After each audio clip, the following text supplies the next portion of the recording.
Good morning, good afternoon, and good evening, ladies and gentlemen. Welcome to the second semi-final match between ETF and Mumblerines. This is your host, 81 Banana, and I'm more than happy to be able to bring this match to you guys. While teams are getting ready, we're waiting also for more viewers to come in. This is the big show tonight. For me, this is a early final.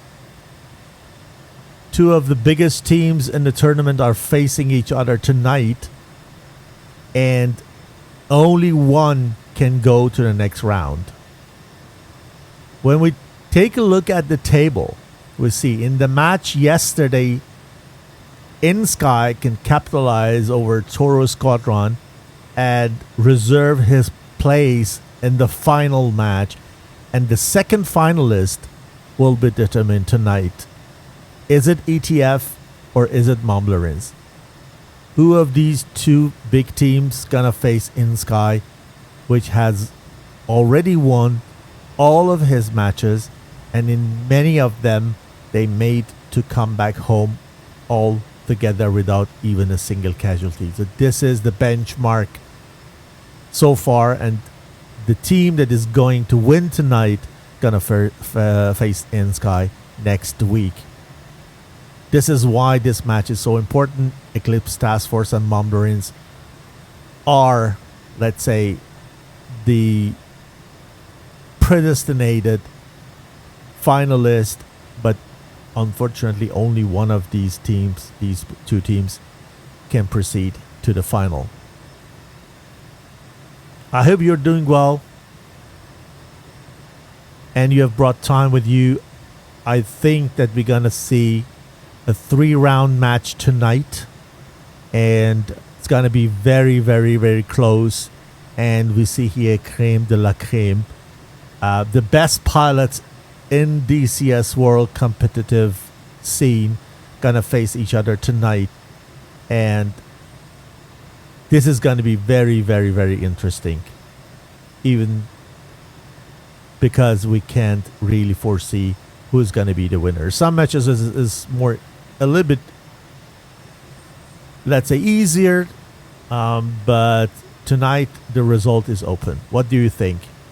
Do you think that ETF is gonna be the one, or Mumblerines will make and then face InSky in the final match? So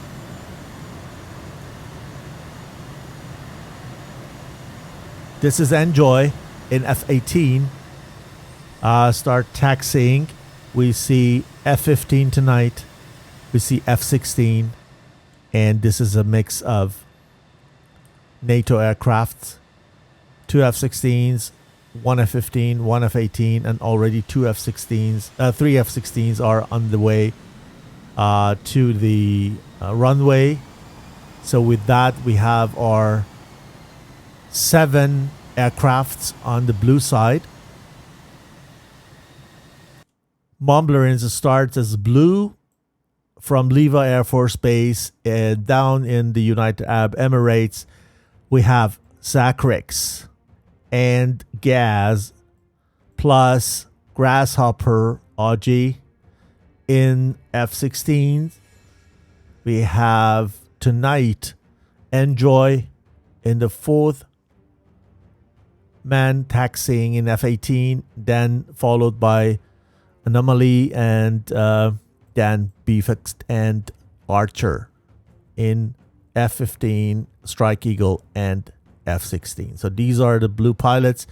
We go over quickly and take a look at the red team, ETF, in the first round.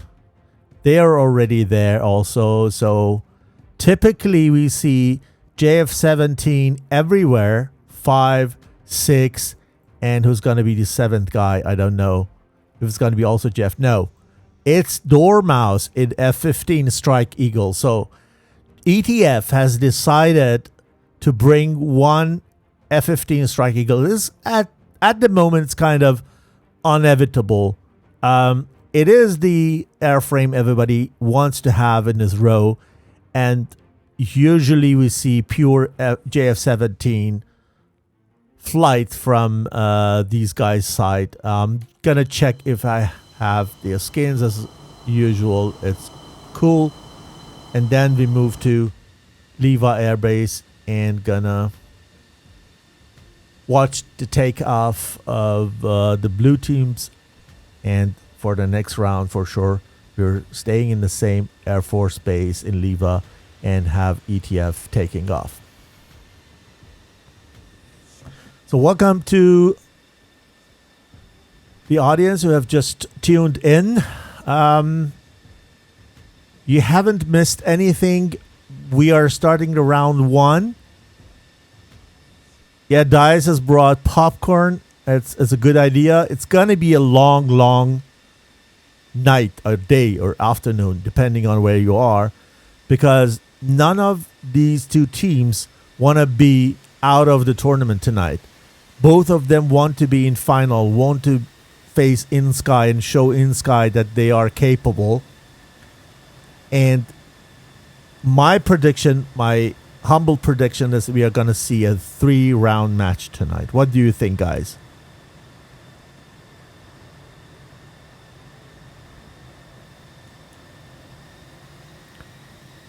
So we are in Persian Gulf map. Let's get rid of the grids and go for satellite map, which is making it a little bit easier to read the labels. And we are in the United Arab Emirates. You know the rules. You're all probably following the ACES. For the ones who are watching this by chance or for the first time, these two teams will start from two different air bases. One down in the United Arab Emirates in Leva Air Force Base, and the other one is in Ras Al Khaimah International Airport. They're going to fly a direct line or indirect line into the combat zone we call bubble with the bullseye in the center. Once they're in the combat zone, they're not allowed to leave it till all the aircrafts from the opponent side are down. And then they need to get back and save their fuel and land into the mother or home airbase to claim the victory for the round.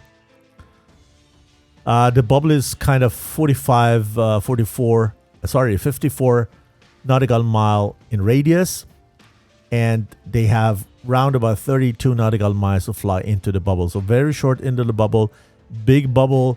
And that's why it is very important to conserve fuel and have enough of it to be able to get back home. And all taking place in the Persian Gulf map. I just put aside this FPS killer. So,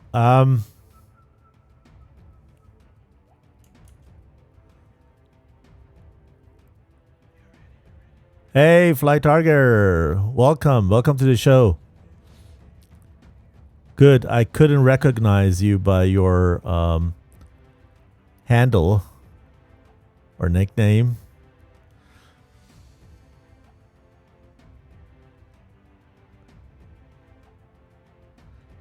So we have a little bit of time, and I will take this time to give a shout out to our sponsors, Master Arm, who is providing us with the servers that we are flying on. Just give them that way. Ready on the stream side so that they can fly at any time they want. And yeah, so we are flying on Master Arm server. This is the main sponsor here, and I want to thank for that. We have also Fox Stream Managed Services. These two guys or two companies provide turnkey DCS servers to the community, And we have also TAC view, which is, I think, known, and I don't need to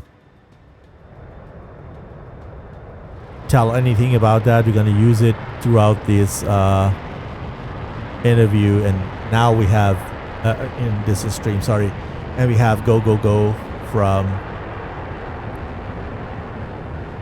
the Airbus, who is taking care of the rules and weapon loadout. We see F-15 taking off from the other runway, or is it even the ramp?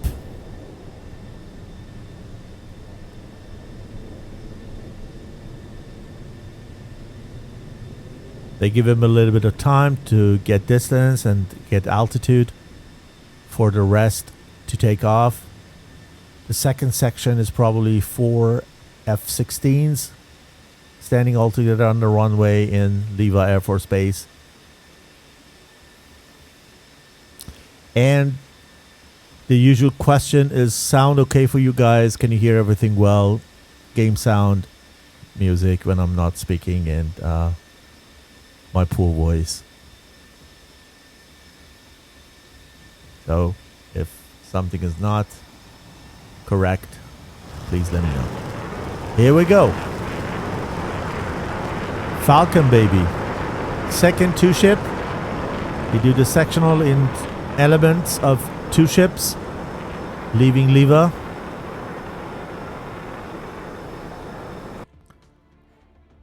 Let's take a look.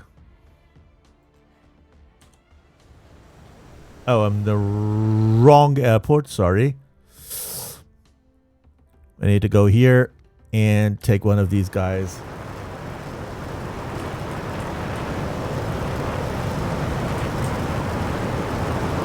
Beautiful skins.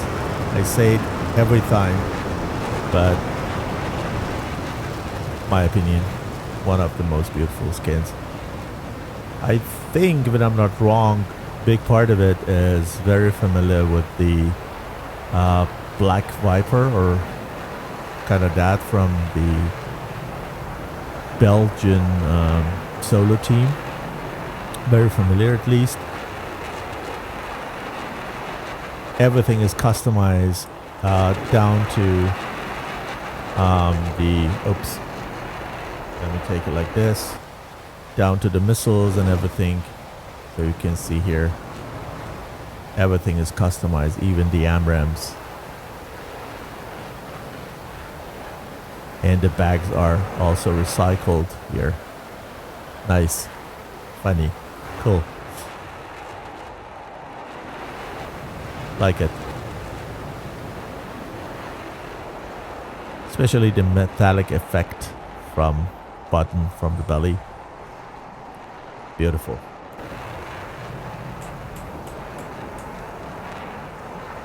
Okay, let's see what's happening here. So we have two F-16s kind of going left, a couple of them going right, some are in the middle. So it's still not something that we can let's recognize what it is. You see the F-15 is already 38 Angels.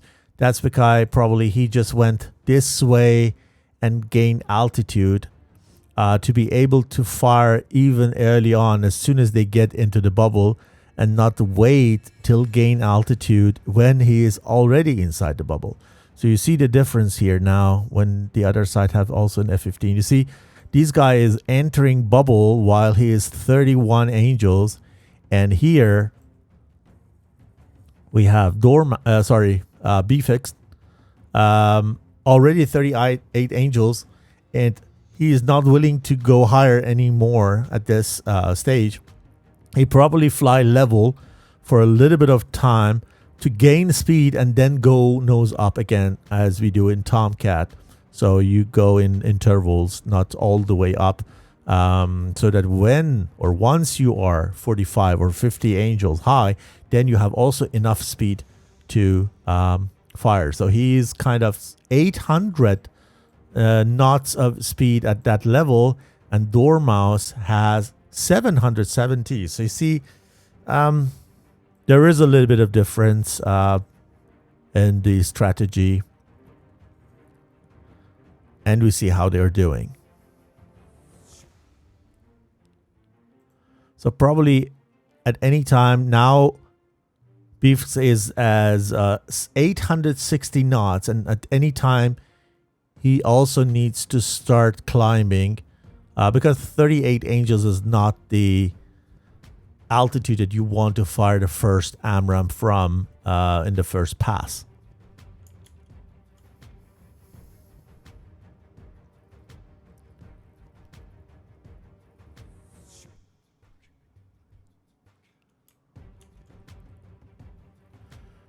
Now Beefix is climbing 910 knots and climbing. Yeah.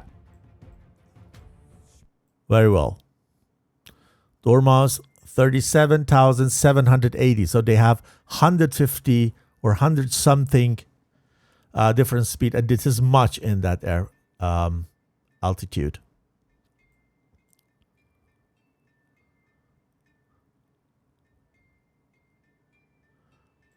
ETF is the one who just entered, I think, the bubble after Beefix was in this. Now he is 44 Angels, 913 knots of speed, and this is round about 120, 130 knots more than Dormouse. On the ETF side, we have two sections, one left and one right, with two aircrafts at the tip of the spear of each side, and one with Lasky and Aspen following them in a box formation for sure to do chainsaw when needed. Mumblerines, as we know, they have a wall formation. They are more aggressive here, and you see the first missiles off the rail from Beefix. And with that big cone of F-15 radar, he can go into the notch angle of tail with respect to the rest of ETF, and even to guide the missile. So Dormouse gives a double tap. This is an AMRAAM, which can be difficult. 70,000 feet of altitude coming down with 1,800 knots of speed. So we're going to watch this. It's coming from high, and this way very difficult to get rid of. You don't get the RWR sometimes, and you can get rid of it just because it follows you everywhere from top to bottom. Dormouse recognized. Where is it? They don't have him. Should be somewhere here. Yep. But no. Here. Missile is slow, so he was lucky. But the missile cost him a lot of inertia. And he fired both of those AMRAAMs on one target. I don't think that this one is going to be a problem, but definitely one was too much. And the first one were enough. And with Serpentine that Archer is doing, he is more than good. So F-15 is everywhere. F-15 is on blue side. F-15 is on red side. This way, these guys all with the ETF go into the notch position to avoid those long AMRAAMs. Even though JF-17 gives you very good SA, and they should know where the F-15 exactly is at the moment, and the F-15 is here, the backside 46,000, coming back for the next assault. So, distance from bullseye for both teams is the same. nobody has passed the line. They're very, very careful. Welcome, Colibri.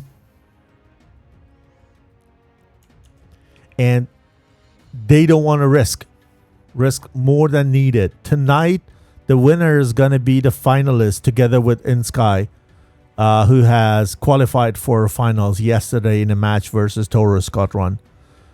The winner is the finalist, and the loser is going to lose and just leave the tournament.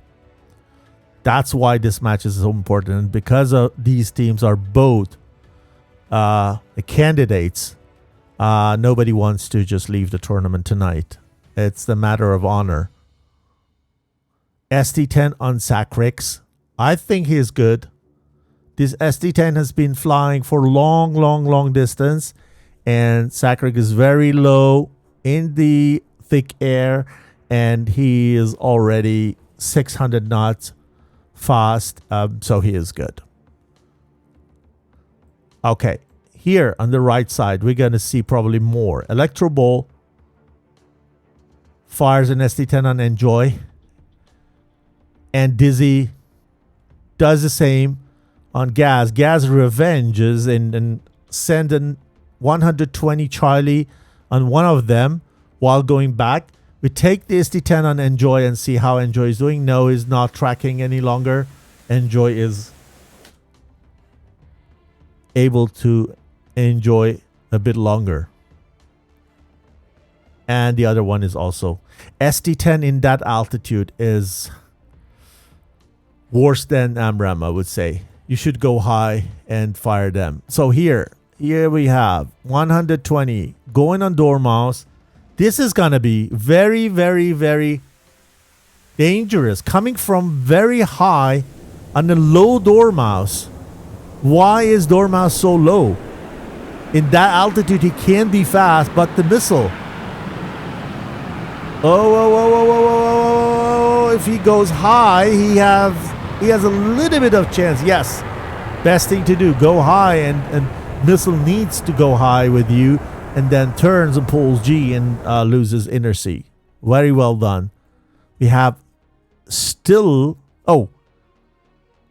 2, 4, 6. No, we have 7 versus 7 still, so it's a good thing. No casualties yet. Here we have the ST10.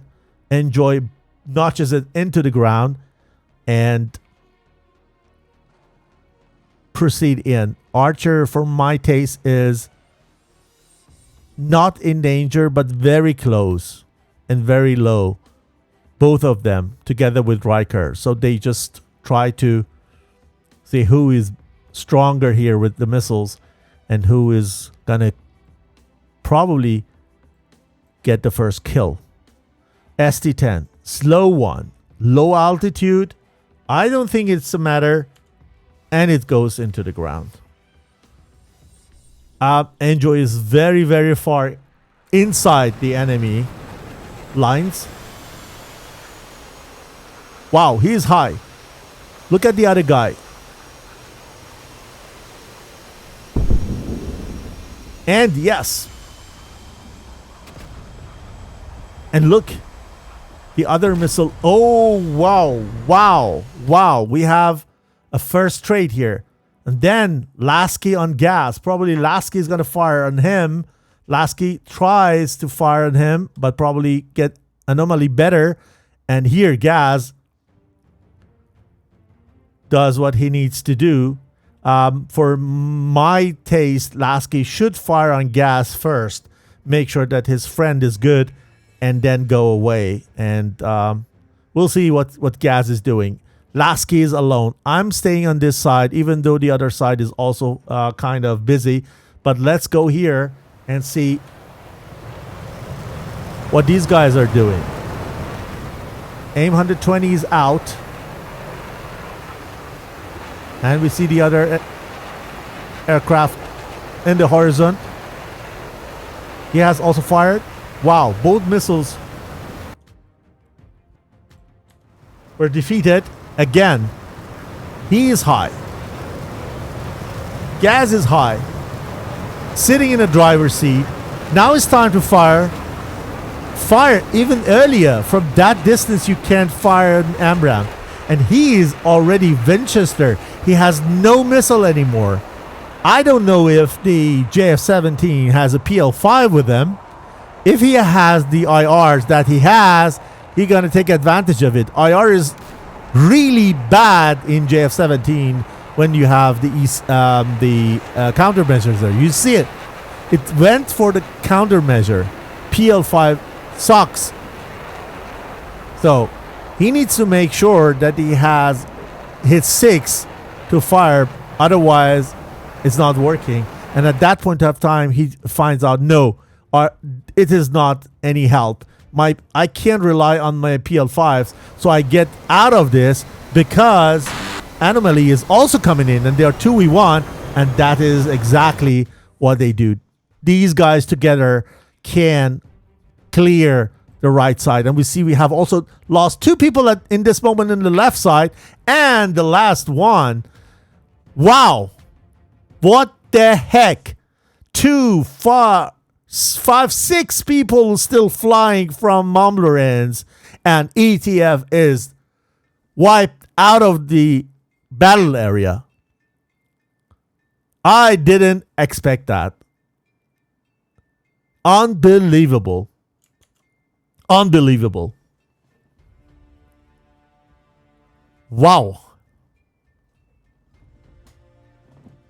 I'm speechless. I didn't expect that. This is unbelievable.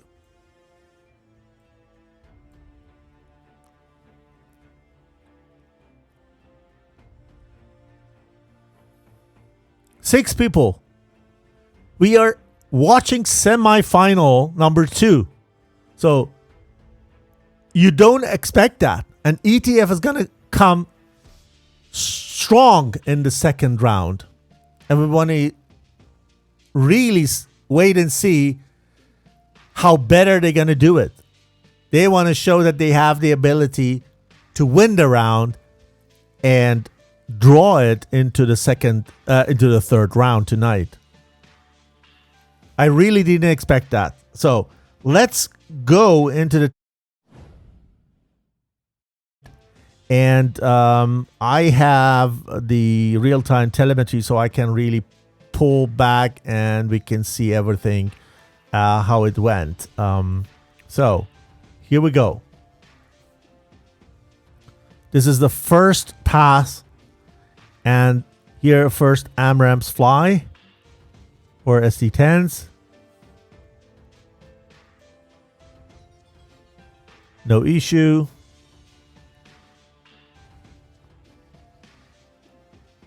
Exchange of missiles, as you saw.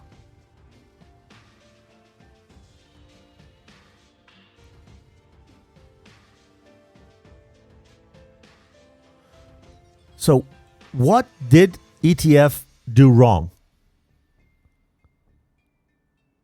Any idea? What they didn't need to? For my taste, they were too slow because they were afraid of those fast AMRAAMs. So once they get close, they were very low. And then what Mumblerines did was that they always went high, let's say 13,000, 14,000 of feet when they came back in ingress and then shoot. While ETF was always shooting from the treetop altitudes. And here we see exactly what happened on the left side as we were not watching what happened here. So Grasshopper here goes in versus Breeze. Another missile from Anomaly from the right side is chasing Aspen. Breeze is very close. ETF is slow. Here, beautiful launch from Zachrix. And then here you look at that. Look at that. The PL5 went into the water and AMRAAM sit. JF-17 is not something you want to get so close to F-16 with. and PL5 is not to rely on. And here, then, I don't know why Dormouse is not firing an Archer, instead firing for Grasshopper, which is already no threat, and this way loses. This is exactly what I always say. When you don't have a lock on your opponent, don't continue, abort. And he doesn't do that. And he got pay it back. And the rest you saw. Wow.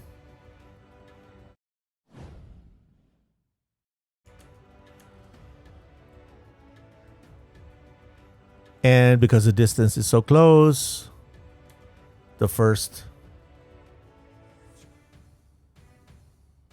guy, which is Beefed, is running back home. They all need to come back and land, but as soon as one has landed, we could actually restart the server if they're okay. They need to also make sure that they take control of the battle area for 5 minutes. It means that the last one needs to wait till the script says that, for example, blue has controlled battle area for 5 minutes, and then the RTB. The other ones can go early on, but one needs at least to stay there. If all of them get out of the bubble before they control the battle area for 5 minutes, I think the landings are not valid, and then the round's not gonna count. So if these three guys land, but these three guys don't make to get home, then it is actually a draw. So we need to make sure that they need to make sure that one of Grasshopper, Anomaly, or Gaz make to land, which I don't think is gonna be a problem. Probably Beefix is the one gonna land as the first one.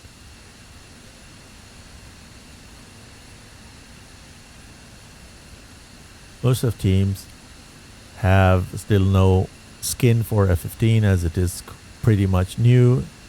Even some of the instruments like data link doesn't work. So it's all new, but in this very short time, it's just made to make himself a place among the airframes because of the capability of flying high, flying fast, and if you want, taking more missiles than fighters like F-16.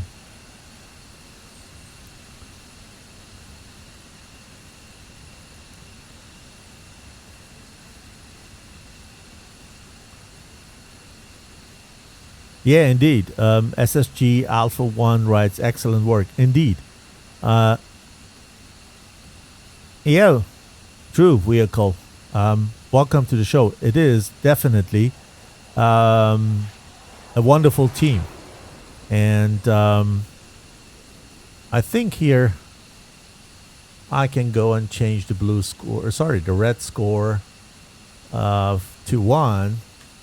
Nobody disagrees, I think.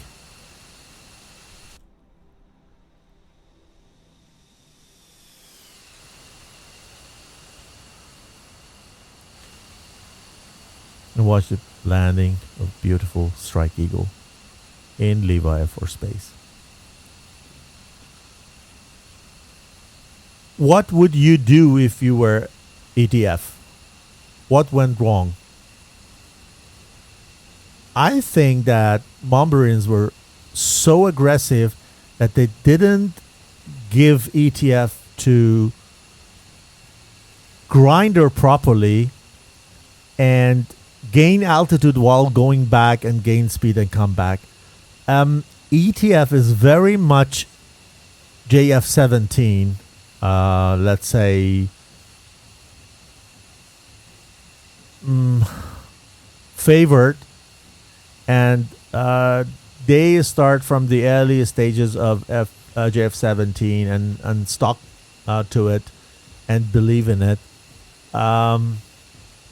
It has advantages, but there are also some disadvantages, which is the number of the active missiles it can carry and the weakness in the engine and things like that. I can see the future, or foresee the future, see with Strike Eagle F-16, Eurofighter Typhoon coming. I don't think that a pure JF-17 squadron can resist, but I might be wrong.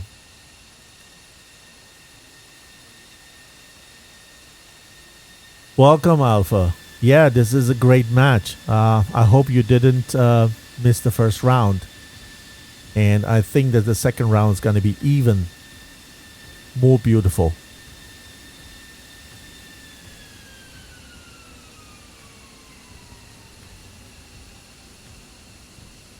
So, I expect that at any time we're going to have a server restart.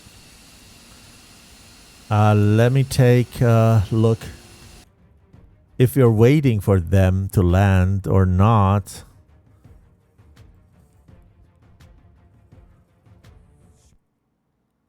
Okay, this is the decision that needs to be made by the organizer, but at any time we're gonna have this, and then we can go to a very short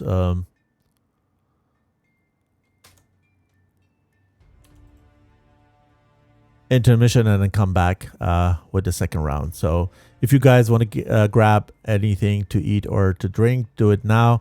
I send you to a short or long, depending on when we start the server, maybe 2-3 minutes intermission, and we're gonna be back with the second round of the match in the semifinal between ETF and Mumblerines. See you soon.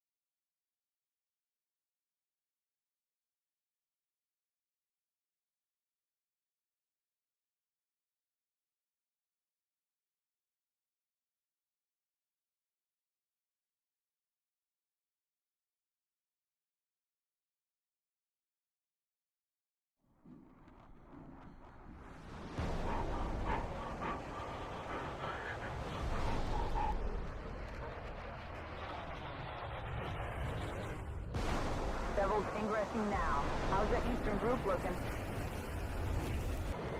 Level 1, we've got you covered. Eastern group is still cold.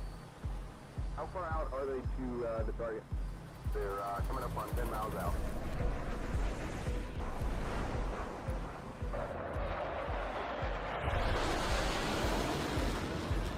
All flights, pop-up group, low, 2-ship Fulcrum, tracking northeast. Level 1, Gypsy 1, be advised. Gypsy, stay in. I don't think they're hearing us, man. They're still pushing in. Alright, keep trying them. Let's join the party. Dark Star, Gypsy is targeting the leakers from the north. Devil, press south. Two Fulcrum hot. Are you getting any of that? Negative 1. Two Fulcrum hot. Snap north. Dude, let's rock and roll. Break.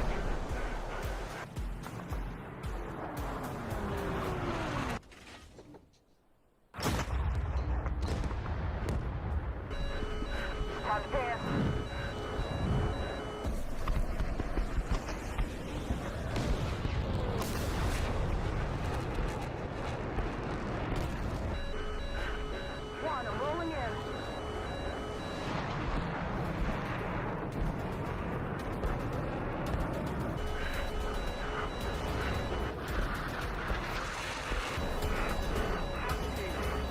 One, bombs away.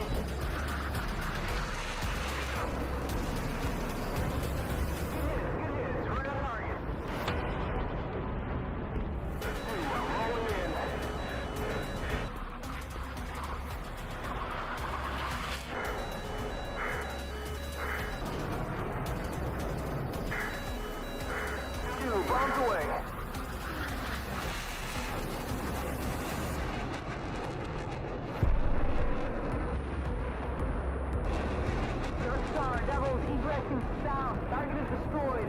Target is destroyed. Damn, comms are still a mess. You getting anything from Dark Star? I got nothing. Negative, I'm trying again. Dark Star, Devil's bugging out south. Target has been destroyed. Target... Whoa! Jesus Christ! Sally, Fulcrum, 10 o'clock high. He's coming around. I'm engaging. Devil, Dark Star, Mars, Fulcrum. Shit, there's another one. Another MiG, 3 o'clock, closing fast.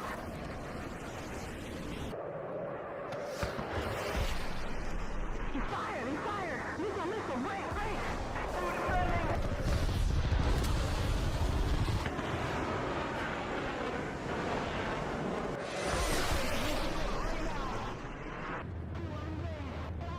Staying too well. Get in there, man. Missile, break left!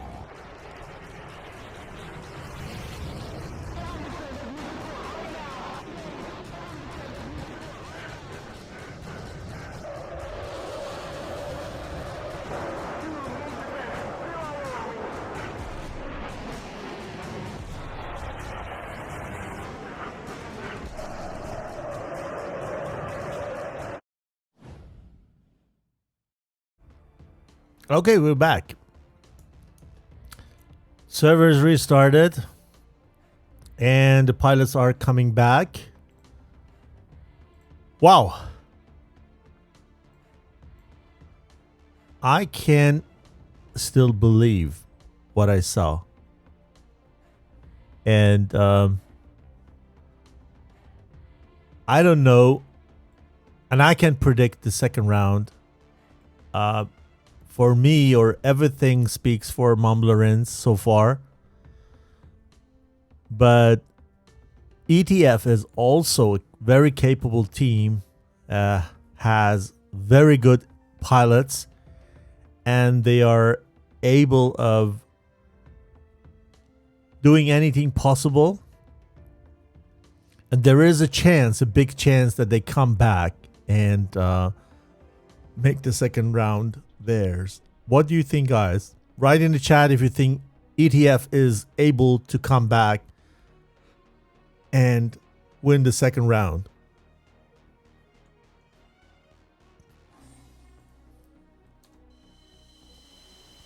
Breeze, the squad lead, is there as the first one. These guys moved to Leva Air Force Base.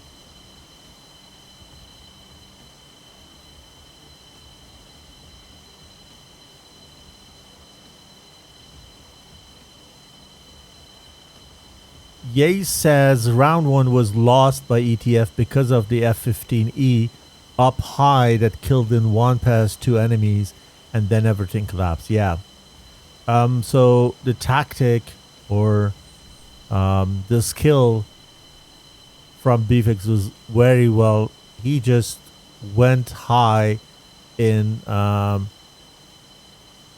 let's say, couple of portions, so we just gained speed and went high, gained speed and went high, and made sure that he is very high and very fast. One, he is in the bubble, and then made better shots. So not the F-16, but we saw also in the encounters that they were very close. For example, Archer and Breeze, when they were over the water under 2 nautical miles, then F-16 could show her capabilities and agility, and also for sure the power of the engine to capitalize over him.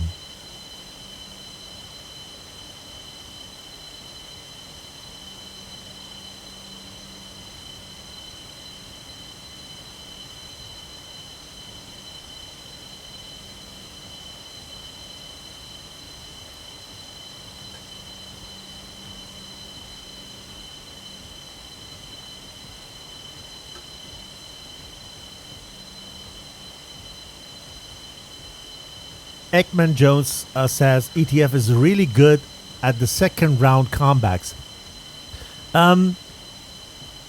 Yeah, teams at this level are capable of doing this, and I really see it probable. Even I don't want to bet, but I give ETF a very good chance to come back and win the second round. We will see.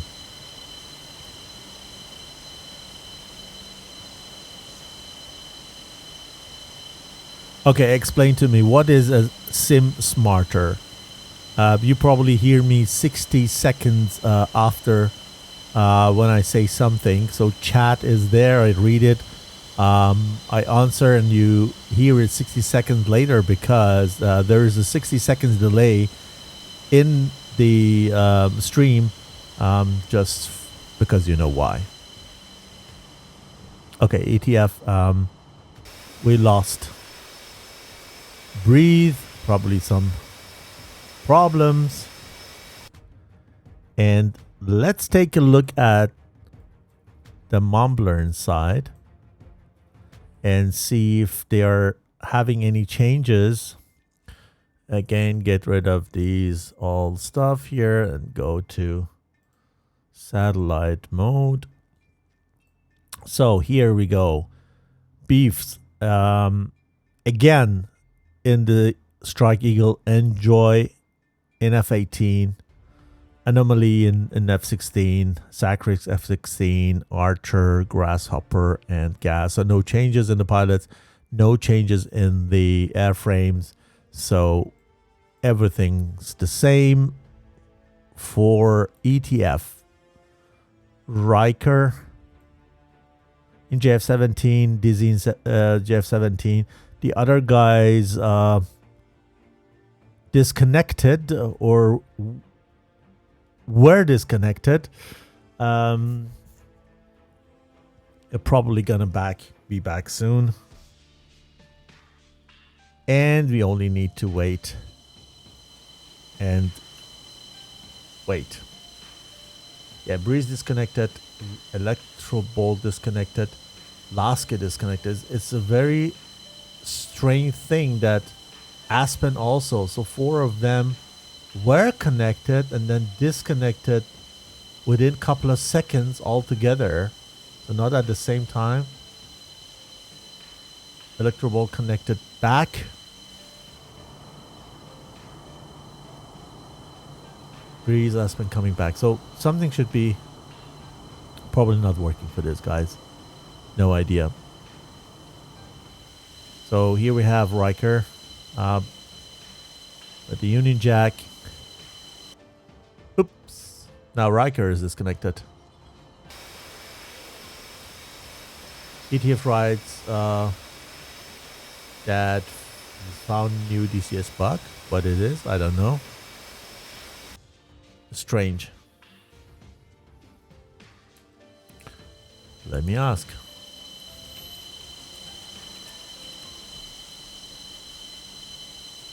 Probably something annoying. Did these guys get disconnected or need to disconnect all the time?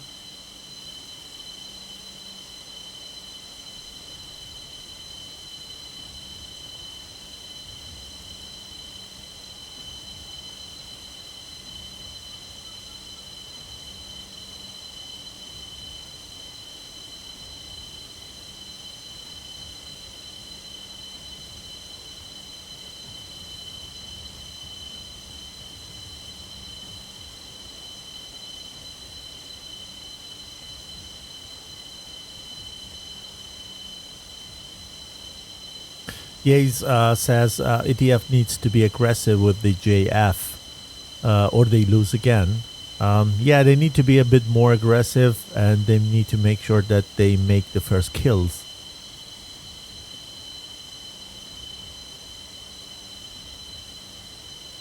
ST-10 is also pretty much dangerous when you fire it from high altitude.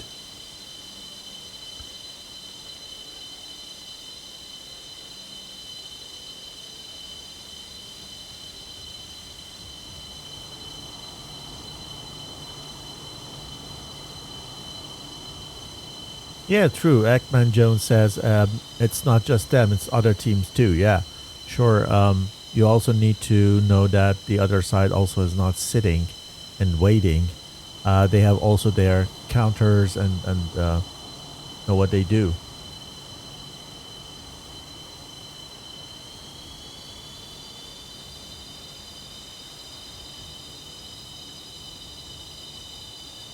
Oh, Dizzy writes, apparently if you hit Win key plus D twice trying to turn on noise wheel steering with Alt D, it will crash your entire team. So somebody did it and all the JF or part of them were disconnected.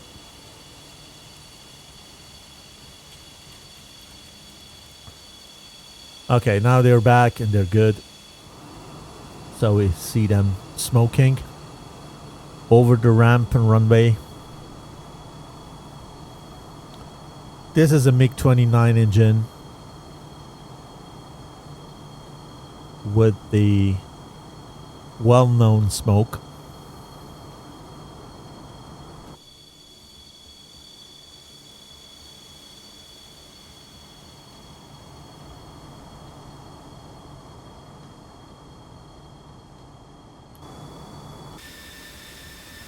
So here we see Mumblerines are already.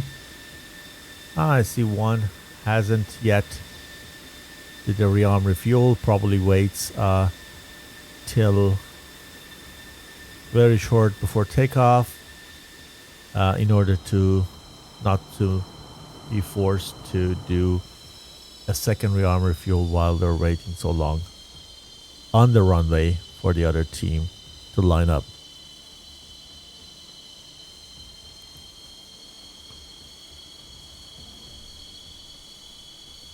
Yeah, there are still people who have no nose wheel steering binding smooth. I had 2 people in my squad flying with keyboard. You can't imagine, and they were really good. And we were really we were not very happy or open to say that because we didn't know what kind of feedback we want to get because they were flying very well and they were amazing, and then both of them flying with keyboard. They didn't even have a joystick. So I know there are pretty much people out there that they have one stick and use do anything else with the keyboard because the stick has only 5-6 keys or buttons, and they need to do a lot with the keyboard. But yeah, more and more people are having their cockpit or anything, and for sure the number of people who are having no devices or gadgets are getting less and less for sure. Yeah. Yeah, Ilas, I'm really looking to the second round. We're just waiting here and want to make sure that everybody's there. The F-15 is also coming from the ETF side. Jeffs are a little bit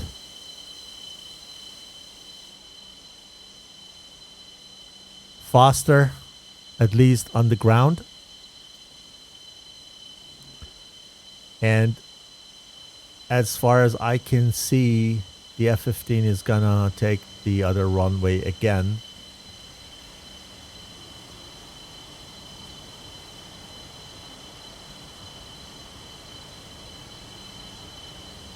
Okay, Mumblerines also lost one.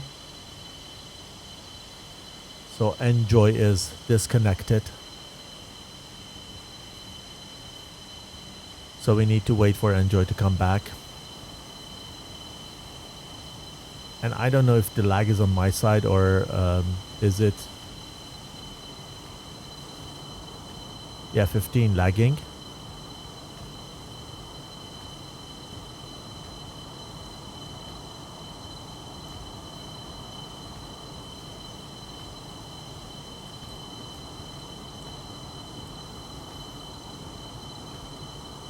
enjoy connected to server again. Let me send you to a little bit of commercials. We're going to be back in about 1.5 2 minutes when Enjoy is also there, so enjoy the advertisement. Hello everyone and welcome. In this first video of Master Arm, we would like to introduce ourselves and discuss what we plan to contribute as a future part of the DCS community. So if you've been wondering what Master Arm's up to, this is your video to watch. So let's get started.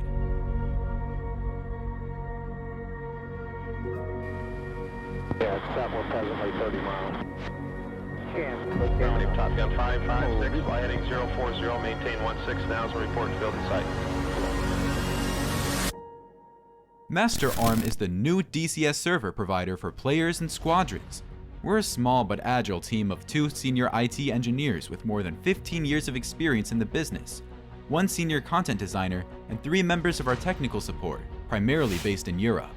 Master Arm strives to play an active role in the community, to contribute something indeed, because our team all met through the same community, for which we're so grateful. We believe this community is genuinely worth contributing to. So we decided to start working on something. We realized that running a dedicated DCS server and its maintenance can be complicated in general, and it would need one to be somewhat tech savvy. But that wasn't just it. The pricing was also of our concern. Pricing is an essential part of a product, a first impression, and first impressions are forever. Master Arm's here to offer a service that firstly our customer benefits from, and an overpriced product, as some of you might find on the market, is totally the opposite. Master Arm is coming up with fair and reasonable pricing that indicates the actual value of the service and doesn't spoil either party. It's the same price Master Arm would have paid for a DCS server if they were customers rather than providers. Some might think it's cheaper for a reason, but that's not the case. Master Arm provides dedicated DCS servers with cutting-edge hardware and internet performance. For example, the servers we provide for the ongoing ACES 23-1 tournament hosted by Phoenix Task Force run on 64 gigabytes of RAM and are powered by powerful AMD and Intel CPUs with a minimum bandwidth of around 1 gigabit per second.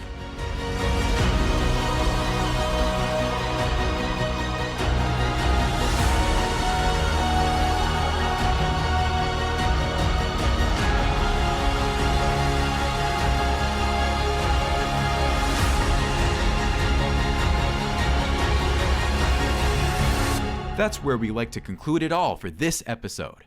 Master Arm's here, and we're just getting started. In the following video, we will talk about our plans, features, and packages. So stay tuned and see you next time.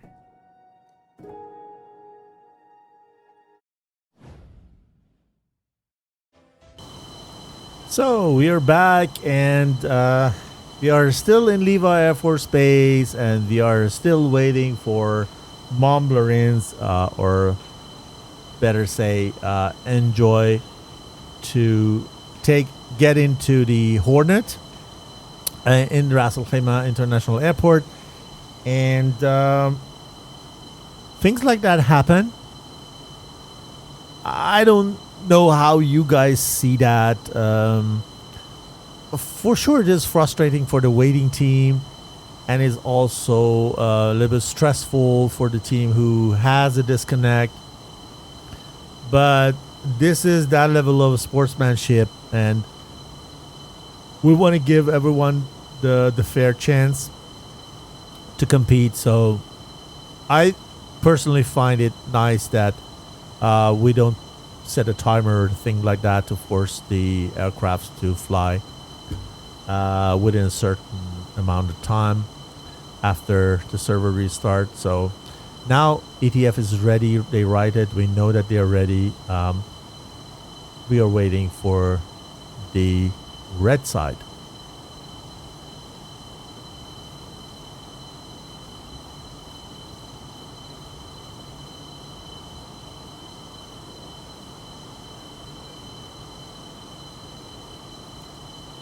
So I see more and more people come into the stream. Welcome, guys, to our second round of second semifinal tonight between ETF and Mumblerines. The ones who just joined us after the first round, guys, you missed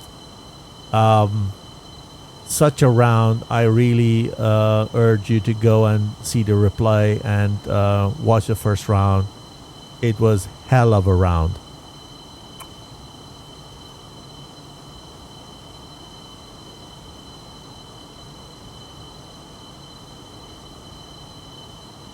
We are live with 60-second delay, and it seems that Mumblerines is also ready now. I'm also ready, so a stream is ready, everyone is ready. Good. Starting the countdown. 3, 2, 1. Go, go, go. Fight's on.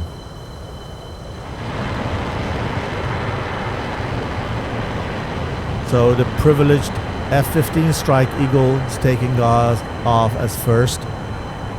I want to see this F-15 go round. This is also what we used to do as we were flying F-14. And we went around, and once we were back over the airport, I was already 30,000 feet high. And then from there, we climbed further and went high and just shot the first Phoenixes. So this is what they need to do, and this is what Mumblerines did better, I think, in the first round. So watching Breeze, and I think Riker, the wingman.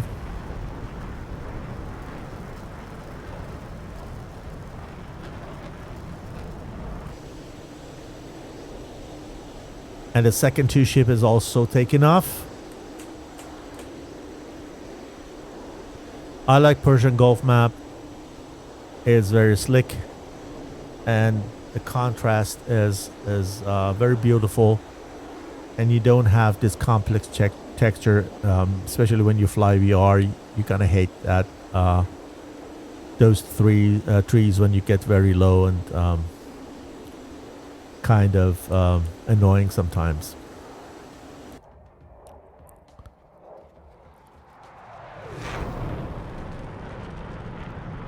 So let's take a look here and see how these guys are doing. They're separating again, building two ships, and Aspen and Lasky as the last element of two JF-17s are following the rest.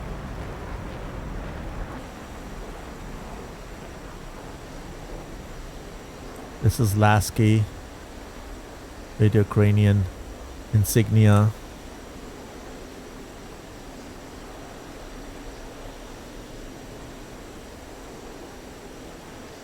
And they follow their people to different sides, right and left wing.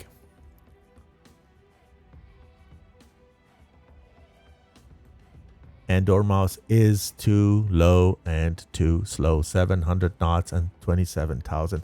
And this is what Mumblerines did better. Look where Bifix is. This is the airport. They fly like this, but Bifix goes this way around. And look, once he's over the airport, he's already probably 37, 38. He could even go higher, but he prefers to stay at 38,000 to be able to gain speed even faster. This is what we need to do when we fly F-15.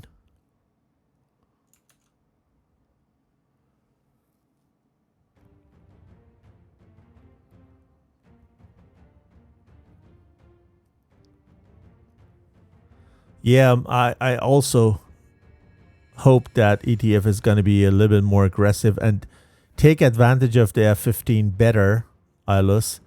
And I want to see a longer round now, even though it's going to be then a 3-round combat tonight, but I don't have anything against that.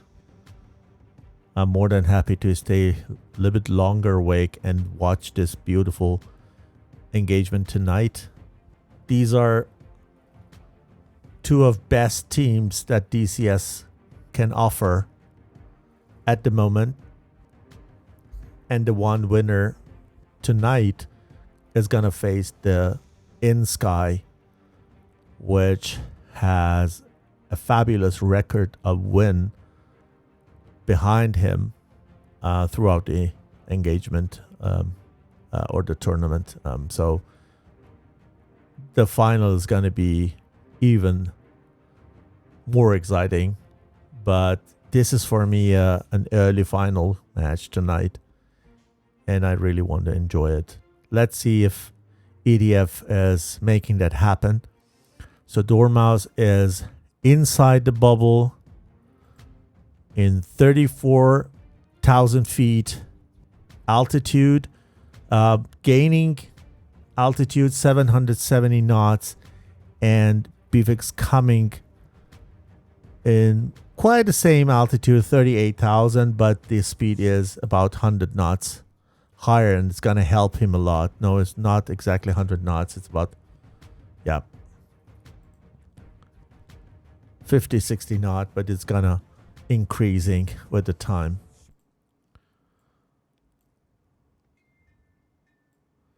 So if the F-16s here in this wall formation push the line and BFX is then firing from the second row, he has more time to go back. Here, when you fly with your F-15 as a first airframe, then you need to go a long way back and gain altitude and speed and come back. And in the meantime, the F-16 is going to tear you apart, right? So I would love to see that JF-17s go first, stay aggressive, push the F-16s into defense, and then F-15 come in and engage. I think this would work better now because now at any time I expect that Dormouse is going to fire. He knows that these guys on the other side have one F-15, sorry, and they are going to also fire at any time. So the one who gets the first target and fire on it like now, you see here, is going to be probably the winner. But look at that. He is just 340 knots as he fired. Even though the elevation was okay, the altitude is okay, but 350 knots of speed is not enough. And he has two IRs with him this time. And we see here BFX coming with 1,000 knots of speed. 1,042 knots. Unbelievable.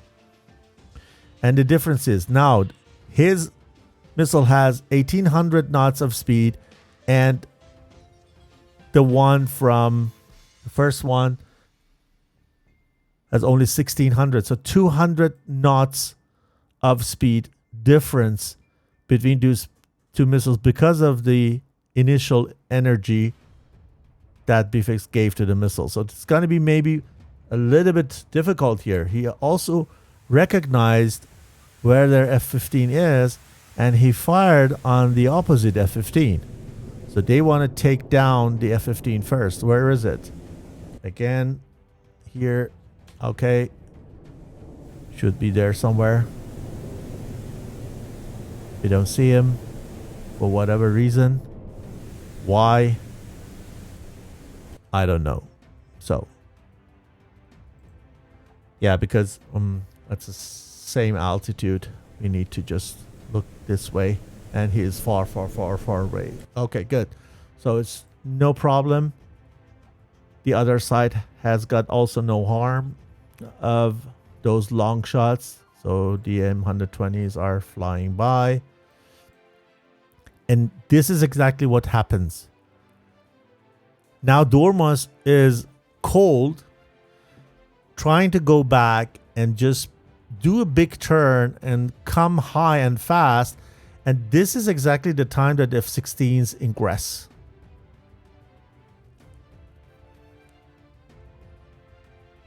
While you see BFX has just did a closer turn, tighter turn, coming back and can help.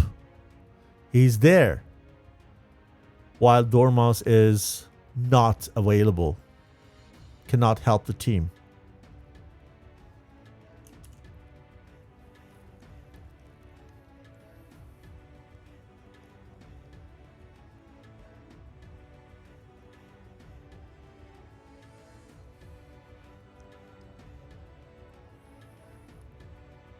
Yeah, indeed, yes. It is indicated airspeed. It's different, yes. But for me also, 300 something is a little bit too slow. You need to make sure with F-15 you can go higher than 400 and then fire, right?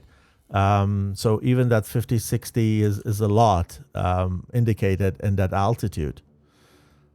But you're fully correct. So we have this lazy SA-10 on Archer. Don't think we have something happening up there where I think Archer is good. I believe that this engagement here is more interesting between Anomaly and Electro Ball. Let's take this. We see him in the horizon. Is going down. And the missile has probably also no juice anymore. No casualties yet. 120 from Sacrix on Breeze. Let's take Breeze. Breeze got the RWR at any moment and need to go defensive. Now, he goes down. Is the reaction time enough to get rid of that missile or not? Yes. And 120 is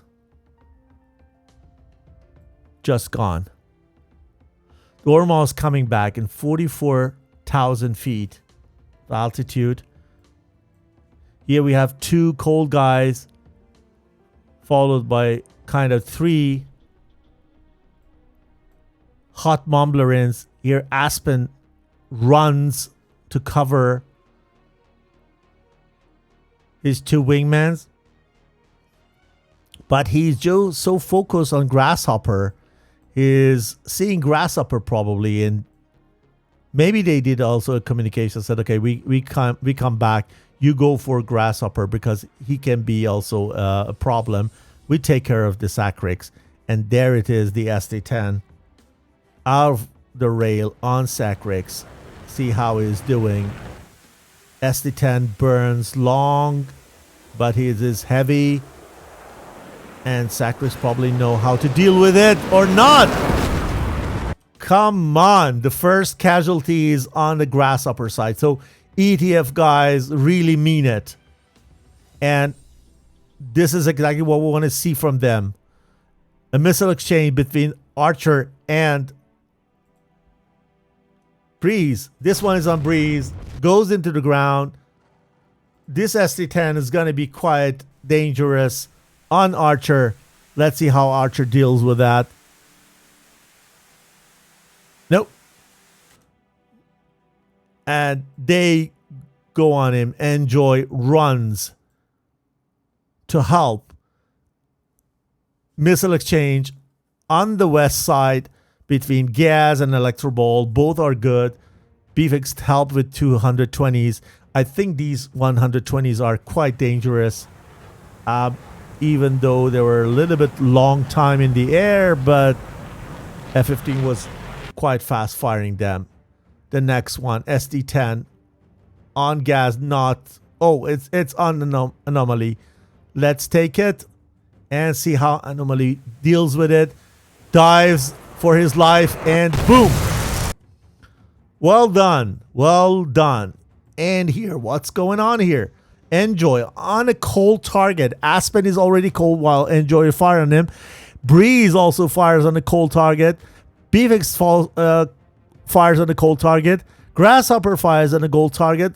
What the heck? They just want to keep them defensive as long as they can to closer the distance between them. Grasshopper waits to see Breeze turning to him to fire the next missile on him.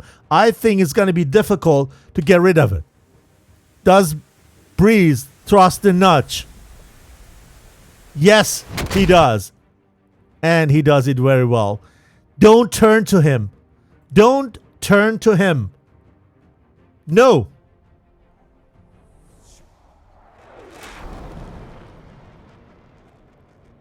He goes high. He goes with him.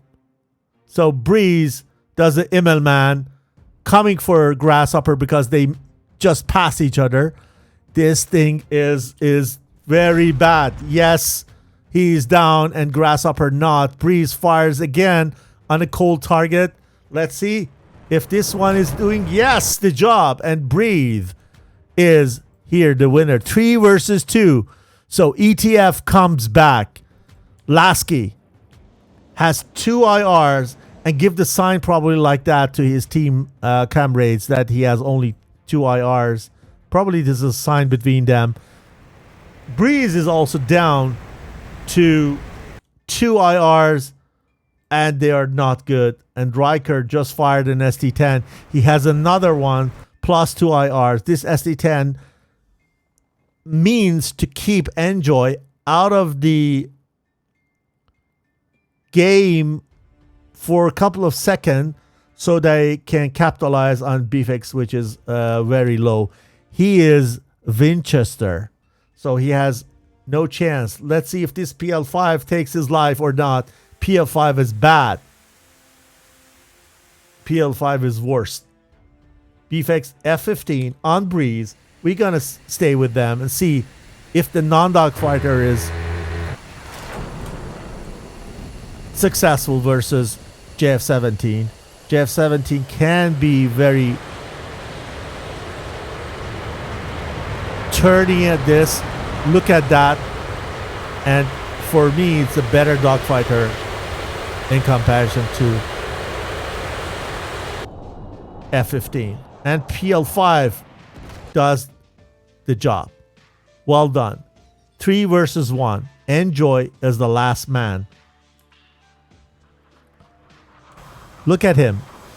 2 sidewinders left. And wow. ETF strikes back. Woo! Yeah.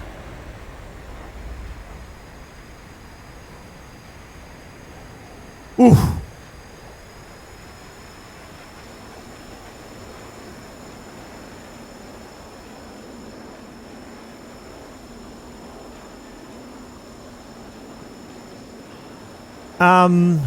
Steakhouse, sorry for that. Just because I was expecting because I'm the new streamer, and I came to that last year as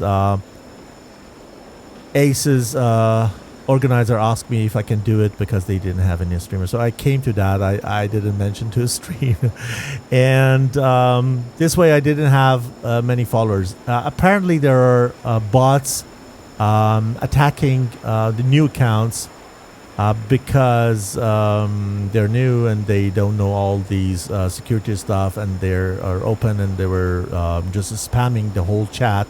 So I decided to do that.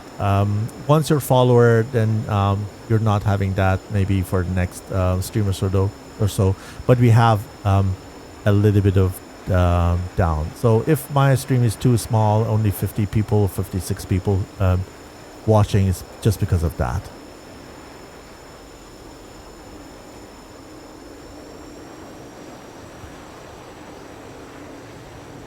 I wish there were no buts, there were no harm, and we could leave everything open. So apologize for the inconvenience.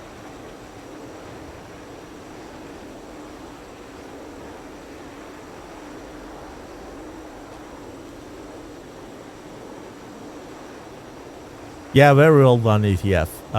I'm as I said, I really thought it may happen, even though I was not sure, but I was hoping at least, because I want to see a third round for sure tonight.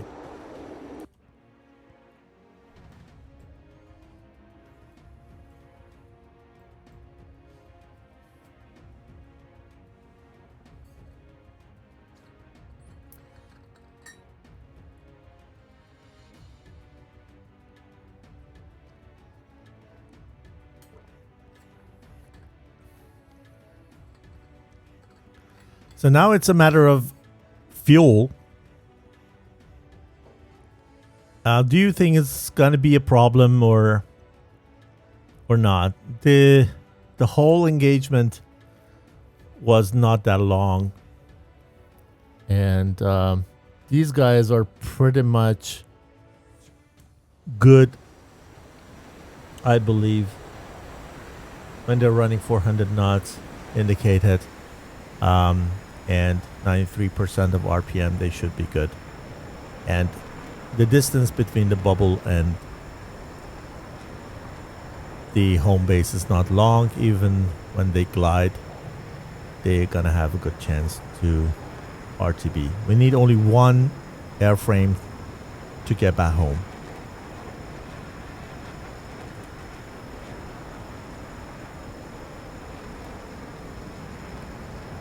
We can take a look at it again if you want.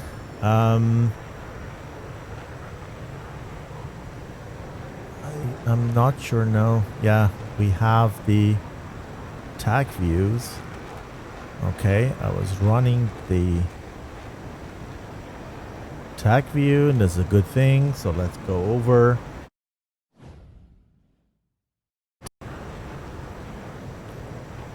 So here, Dormouse came in, fired the first long missiles.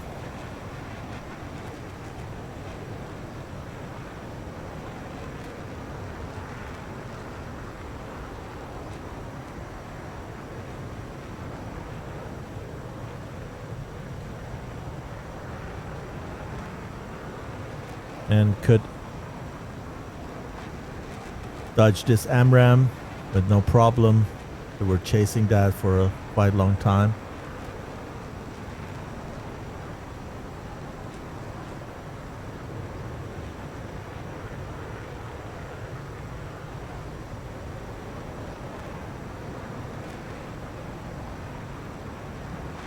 So here we were following what was happening down here in the view, but here Electroball and Anomaly had a missile exchange. Gas came in together with Enjoy. So till now it's okay, and from now on we just watched it. F-15 gave a shot and went back to come back again. This AMRAAM went nowhere. Here I think there was also a 120 on VFX or not. Yes, but is good. Comes back quickly, maintains the speed, and is able to quickly engage, while we have probably here the other F-15 killed somewhere. I think we lost Dormouse here. Exactly, we lost Dormouse. This way these guys knew that there is no F-15. They got closer, but this is probably why they also lost.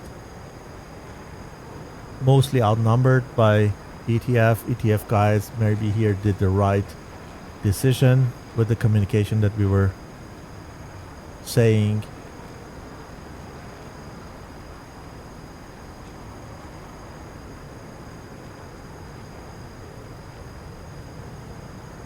VFX is still high.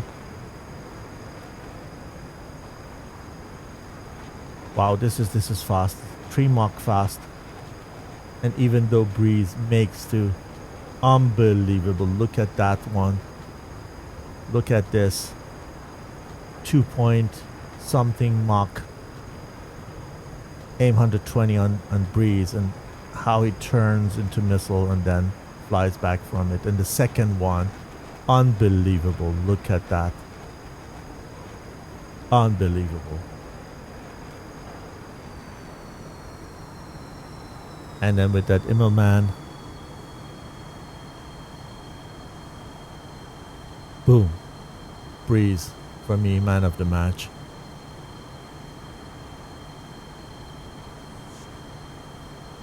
And we lost, I think, Enjoy here. No, first we lost F-15, be fixed, if I'm not wrong.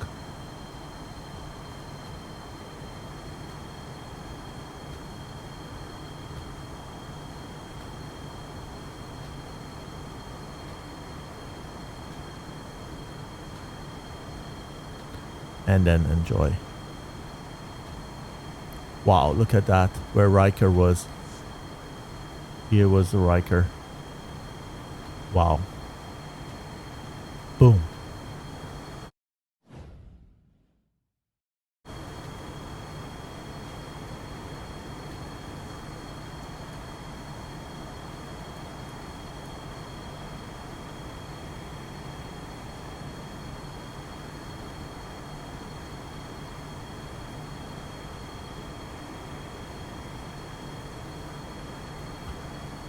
Indeed, Ekman. That was an awesome comeback.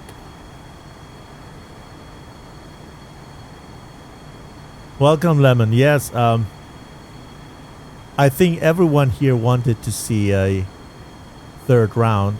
And with that, ETF guaranteed that for us tonight.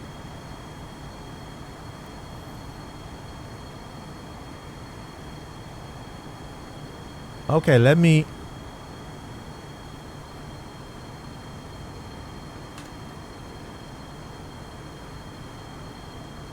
set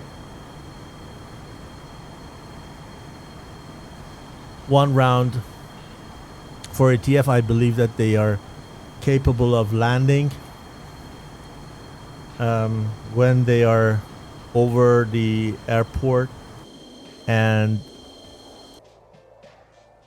they are 3, so at least one of them makes the land and secure the win. So for me, ETF 1, Mumblerines 1.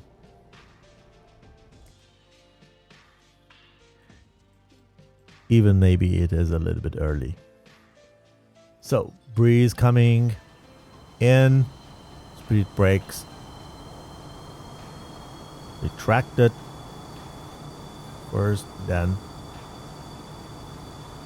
178 knots of indicated airspeed.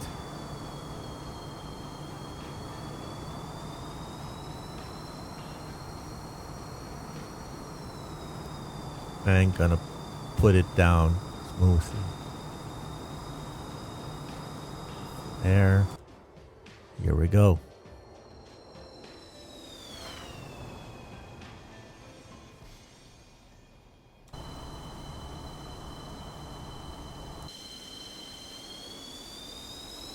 Here's Lasky. Is it the next one? Goes to final turn. Nope. It's gonna be Riker landing second, but still 1 PL5.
And the last man is also made to land. Great. We're gonna restart the server. We're gonna be back with the third round. I'm gonna get a cup of tea or something to be able to talk another more round. You, even if you need anything to eat or to drink, please do that. We're gonna have at least 4 minutes for the team to join the server and to line up and any.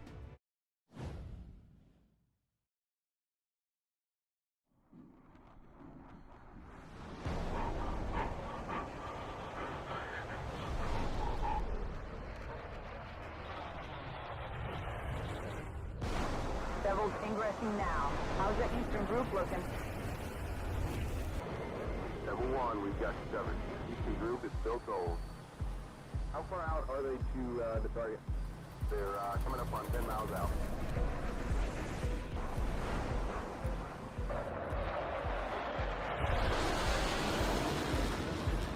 All flights, pop-up group, low, 2-ship Fulcrum, tracking northeast.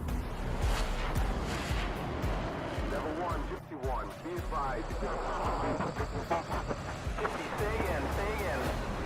I don't think they're hearing us, man. They're still pushing in. Alright, keep trying them. Let's join the party. Dark Star, Gypsy is targeting the leakers from the north. Devil, press south. Shoot Fulcrum. Dude, you getting any of that? Negative 1. Map north. Dude, let's rock and roll. Break.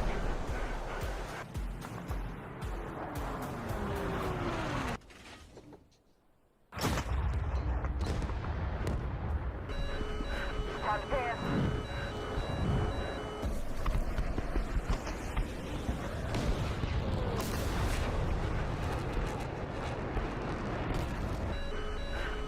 One, I'm rolling in.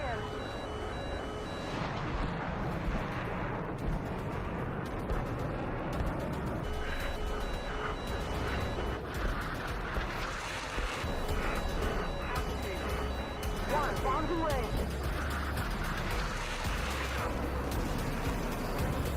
Good news, right on target.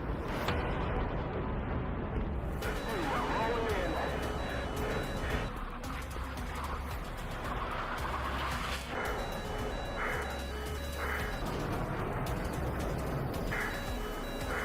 Two, bombs away.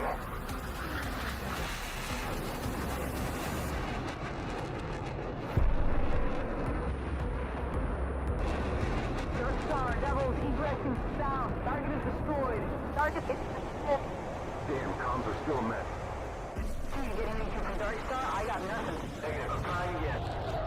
Dark Star, Devils bugging out south. Target has been destroyed. Target... Whoa! Jesus Christ! Sally, Fulcrum, 10 o'clock high. He's coming around. I'm engaging. Devils, Dark Star, Mark, Fulcrum. Shit, there's another one. Another mix. 3 o'clock, closing fast.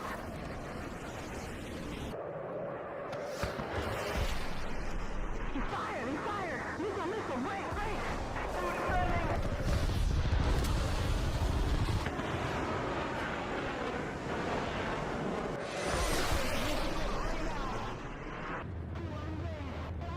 Staying too well.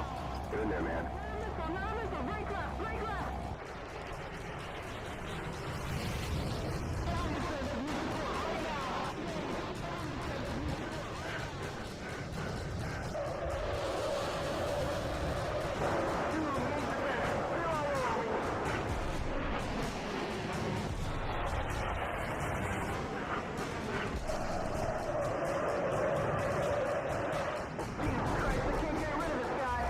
Gypsy 1, we're coming up on you now. We're almost out. We are back with the round 3. And we are now in Ras Al Khaimah International because I thought we want to see a different airport tonight. JF-17s are taxiing without any bugs or anything this time. So I assume that we're gonna have a very quick takeoff soon. If you have joined the stream right now, we are in the third round. First round went to Mumblerines' favor, then ETF made to do a great comeback and win the second round. 3 airframes came back home, and now they're going unchanged with 6 JF-17s and 1 F-15 into the third round. The winner of the match tonight is going to be the second finalist. The first finalist is already determined. Here we have the table yesterday in Sky, made to win the match versus Taurus Squadron and just claim the first place in the final. And they are waiting for the winner tonight to know who they are going to face next week during the final match.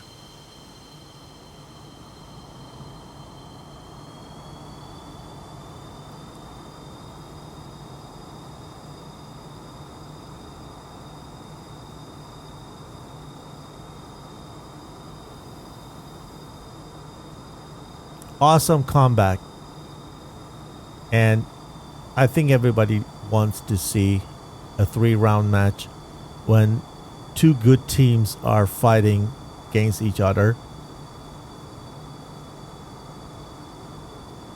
I was a little bit surprised that from the first missile flying till the last one, it took really short. I did think before I just start the stream that it's gonna be probably a 3-round match, but the round's gonna take much longer than they did, so I'm a bit surprised. ETF did exactly what the chat said after this first round, that they need to come more aggressive, and if they go more aggressively, then they have a chance. And they did exactly what the chat said. They were more aggressive and they risked, and they got paid.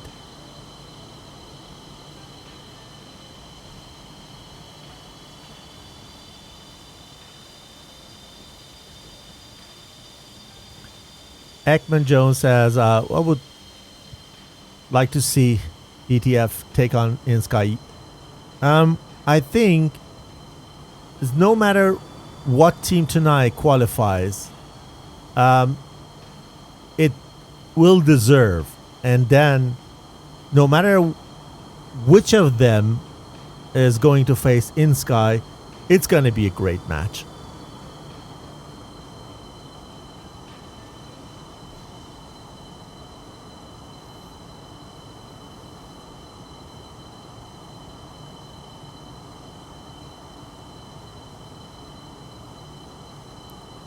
F-15 is also joining.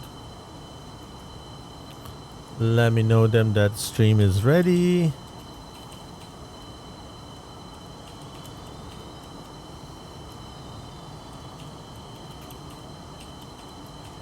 And wish good luck both teams.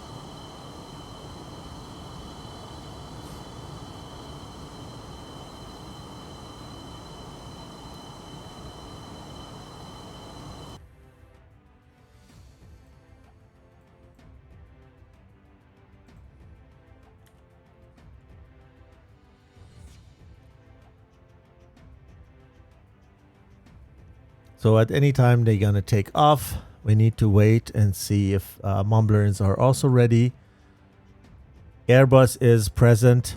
Gori from PTF, who are organizers of the tournament, is there as the Airbus. At this time, I want to take the opportunity to thank PTF for organizing this and everything they did. To all of our sponsors, especially Master, who just provided us with the server we're flying on. and to my dear streamer colleagues who helped me a lot with the streaming stuff this time. The tournament last year was quite alone, and I think I covered kind of 80% of all matches, but it was really a hard job, especially during the group phase where there were lots of matches. Now we have more streamers, and I'm happy for that. And probably we need to see if any other streamer of our team has the opportunity and time. I would be happy to just help them with the stream. Otherwise, we're going to see the finals next week also on my Twitch channel, depending on the availability of the colleagues. I would love to give them the opportunity to also stream one of the matches, and the final one is a special one for sure. So, guess it's good luck, streamer. Thank you. So, actually, I also need a little bit of luck. It is I'm pretty much amateur and not a professional streamer, so I just came to that because maybe I had the hardware, not the skill. And from stream to stream, I'm also learning. Probably the last 3, 4, 1 were the ones without no issues. So I hope we get better from stream to stream.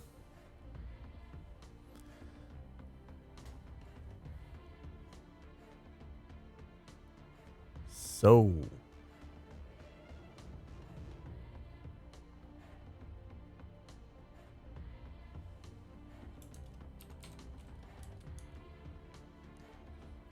Aspen just connected to server, so he's gonna need to be somewhere here, I think.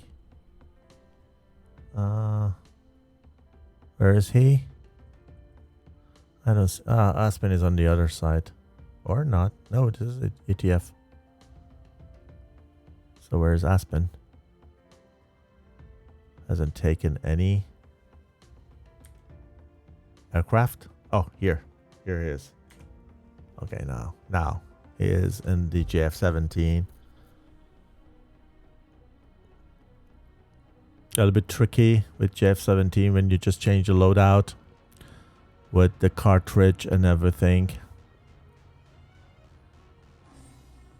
So it doesn't go fast as the other modules.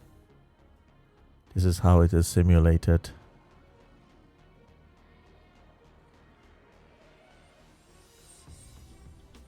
And it's also in the real life.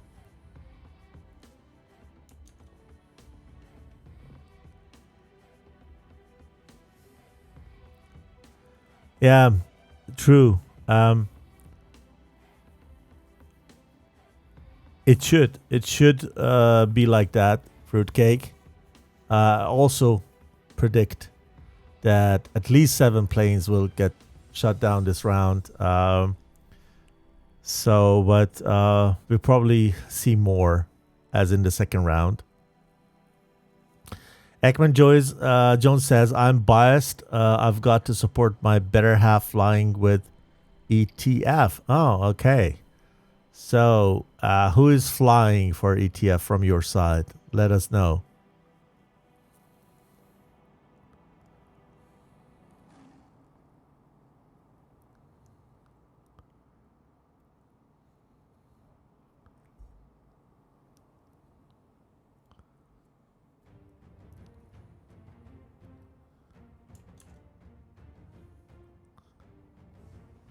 Aspen on his way. 2 friends over the runway.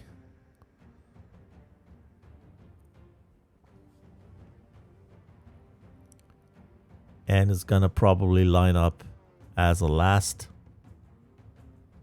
aircraft.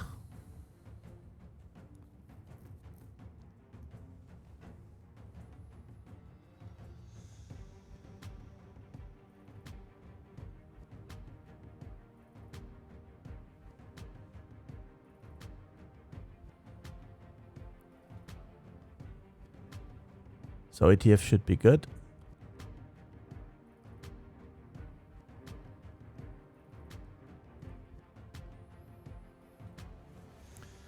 Yeah, and I was talking about Gori, who is the Airbus tonight. Airbus, not the commercial aircraft, has the role to control the loadout, not that people are taking banned munition.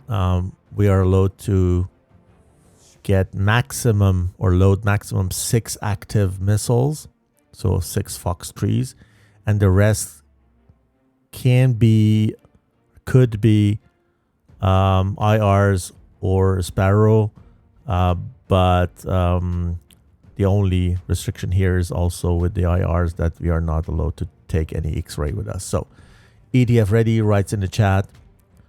Archer tries to write also. Let's see if they are ready.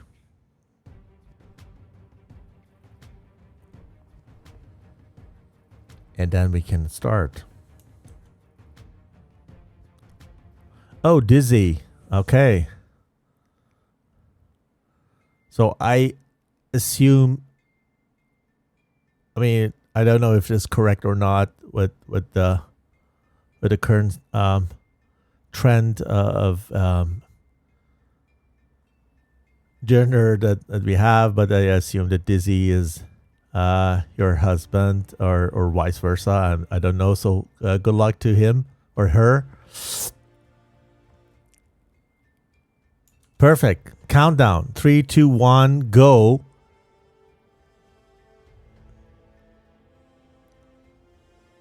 Here we go. Round 3. ETF versus Mumblerines. Second semifinal. ACES tournament 23-1 with ETF F-15 taking off from Ras Al Khaimah Airport, followed by 4 JF-17s in the second section. And we want to see the last 2 also.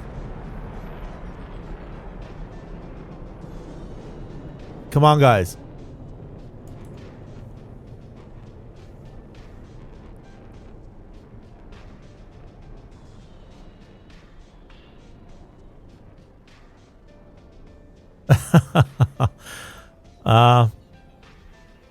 Yeah. United Arab Emirates is very, very flat, but it's gonna take a little bit longer, I think. Maldives is has a bigger problem, unfortunately, at the moment. Oh, nice. This is female. I didn't know that. Very nice. Cool. We don't have so many female pilots. I know 1 or 2 who were flying competitive in the past or doing different things with DCS, but unfortunately it's a male domain, I would say. My wife started flying and did a couple of hours and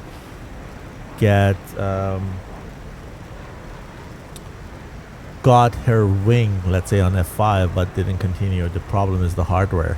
We need to have 2 of that to be able to fly at the same time. And it's always a matter of place and room for it. So what we see here, ETF is doing exactly the same thing. No change. Why they should change something which is working. And on the other side, we're probably going to see the same thing from Mumblerines. Again, BFX is high when he turns a fly over the airbase. The other ones are going into the wall. So again, I need to get rid of these grids. Always forget that. Do you like the SAT view or you like the alternative view? I think with the SAT view, you can see the labels better. I don't know if I can get rid of the airport labels. I'm not sure, but I hope it's good as it is. So, Dormouse is the regular entry in the bubble. Now I'm also biased, and I want to have a special look on Dizzy. See how she's doing with that background information that we received.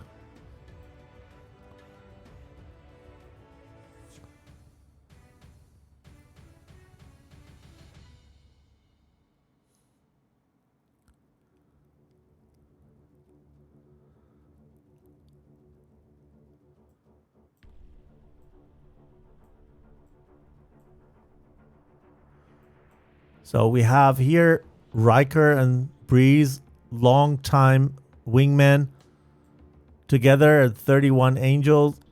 Lasky is following Electrobull and Dizzy in a close two ship. Here we go with the formation. Well done.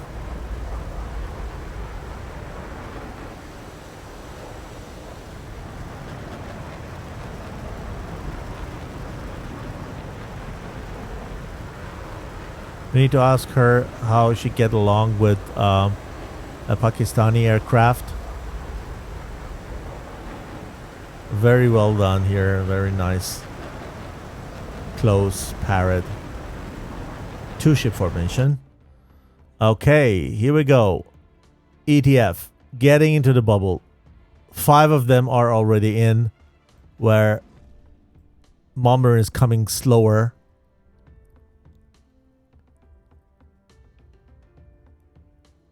At any time, BFX should go high altitude. He has 460 knots of indicated airspeed. Look at that beast. No sidewinder. Weight is everything. Be as light as possible, get high and fast as possible, and you don't need sidewinder. You need to have that confidence and go without those IRs, sorry. So probably he's going into inside and get ready for first 1 or 2 shots. Let's see, nose goes up at any time. Yeah. Could be also a little bit higher. Let's take that. It's probably for Dormouse.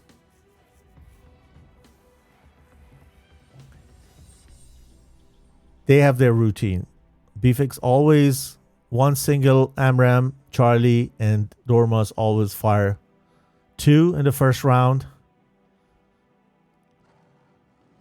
They're loyal to their routine.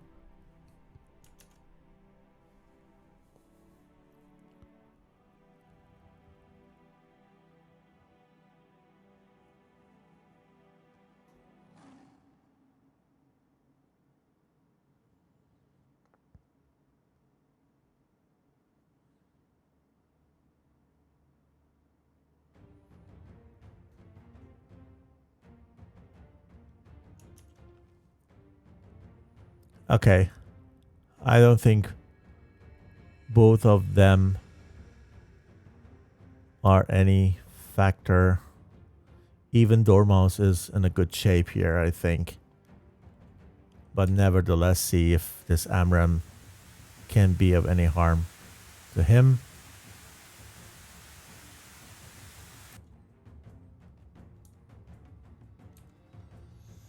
Is somewhere on the left side, I think.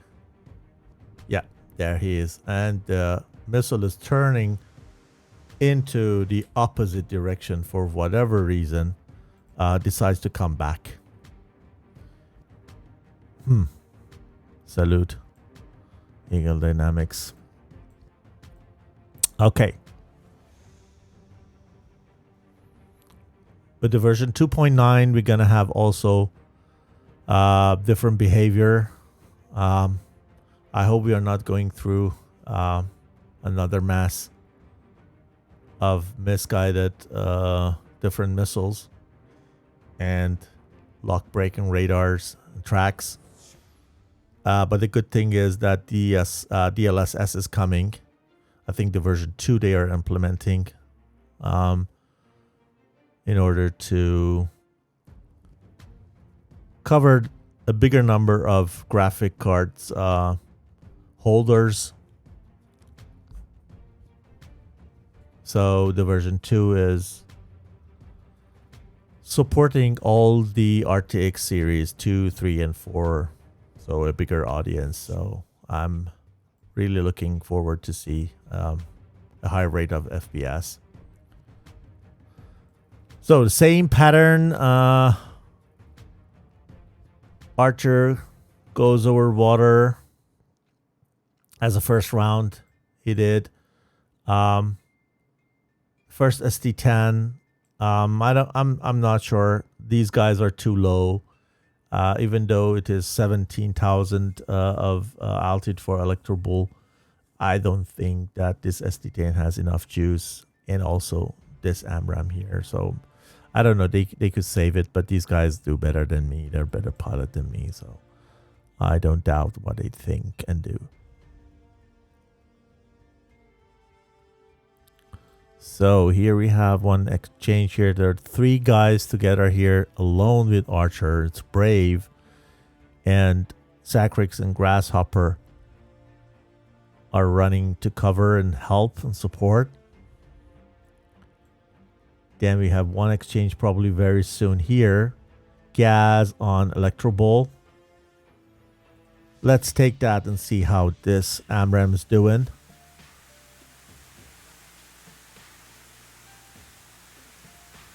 Where is it? I can't find him. Oh, okay. It is far, far away. Yeah. No. He's good. He's good. Okay. Now, Mumblerines being aggressive again. No casualties yet. But something tells me that we're going to see someone going down very soon. Yeah, sorry, Steakhouse. I need to review that, the slow mode. Probably it makes no sense. You're right. I'm going to do that for next stream. Sorry for that.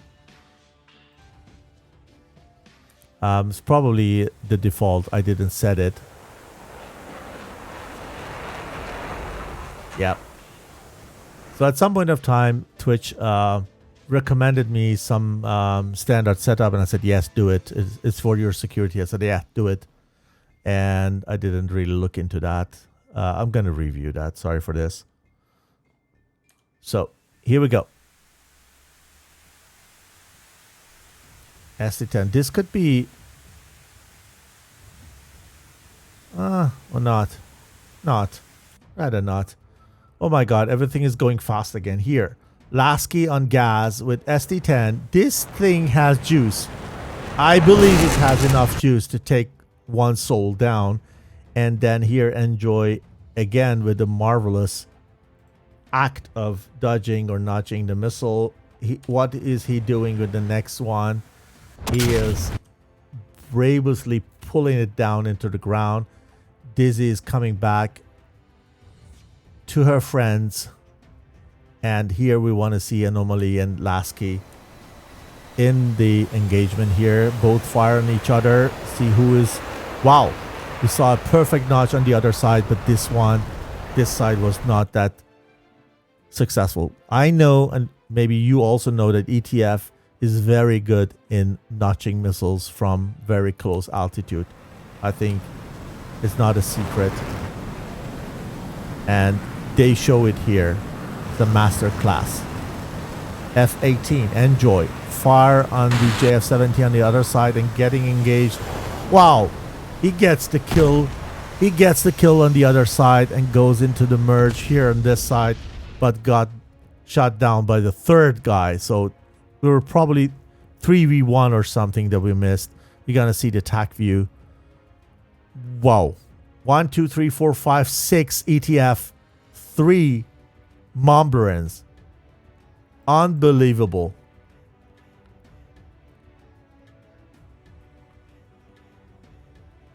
Dormouse going back. Dizzy and Octoball come from south. Wherever they turn, they have one ETF guy or lady in front of their nose. Dizzy is going to be probably the next one who's firing the next SD-10. Why is he not burning here? Come on. You should burn. This SD-10 has no chance when you fire it so slow. You're 250 knots. We get dizzy again. 250 knots of indicated airspeed.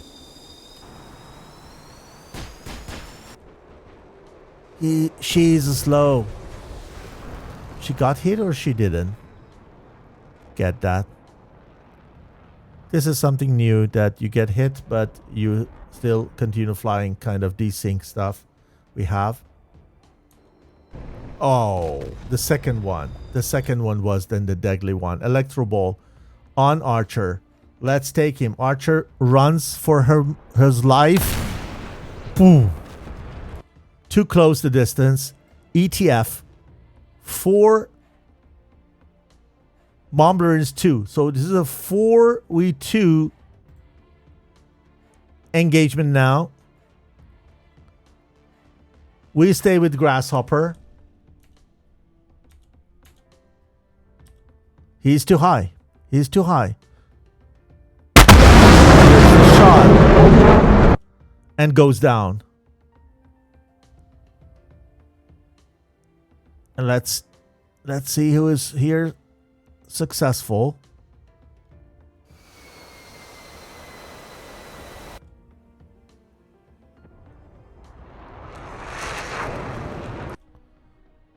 So here he is. SD-10 on Grasshopper again.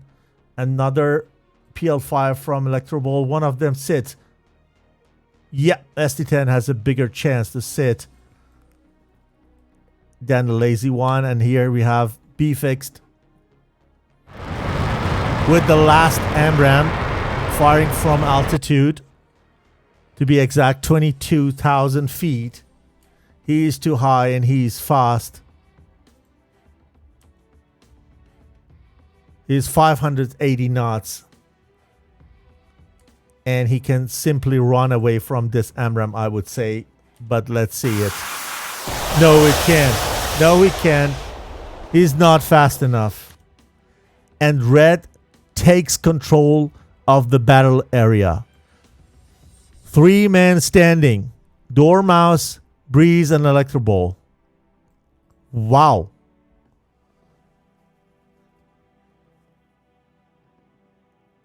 We need to see if these guys get back and land. Where they are going? They need to go to north. Where is Dormouse going? He need to come back and turn to north. Has some damage or something? I don't know. Yeah, but he's turning well. Okay.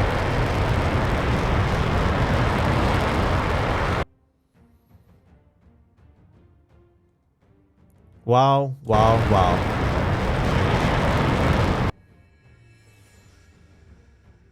Let's see a good...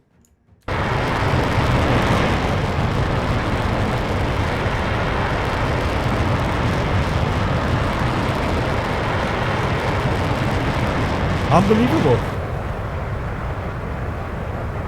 Unbelievable. It went fast as the first round, as the second round.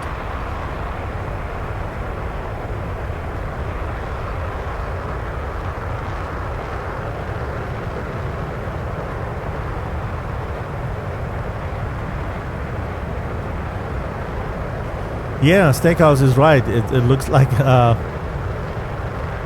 an ATF win.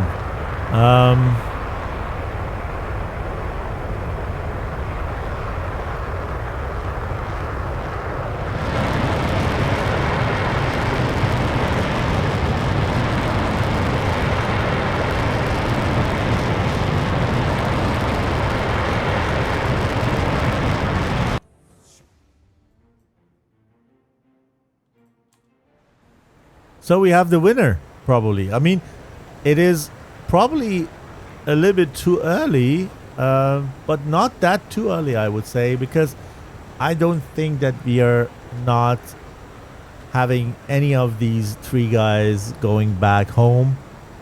So probably the ETF is the winner. I don't know what happens if... well, I know what happens. If they're not making that, then we need to count how many airframes got back home. I think ETF went back in the second round with 3, and now also with 3. The Mumblerines, if I'm not wrong, went back with 6. So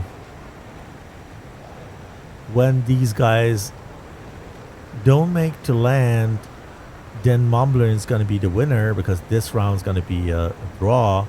And then the first round, Mumblerines made to bring more airframes back home than ETF in the second round. So these guys need to land. At least one of them need to land to make this round there. So flying over Dubai, we're going to have the Dubai International Airport also in front of us. The left side you see World Islands and the Palm Islands. They're down there. I like this map much. It's a nice contrast.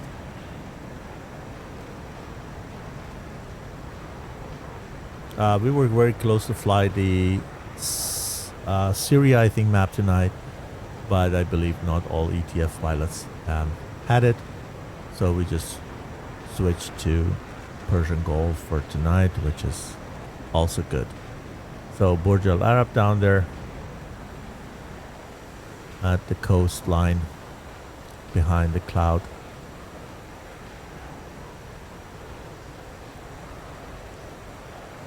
Beautiful from up there.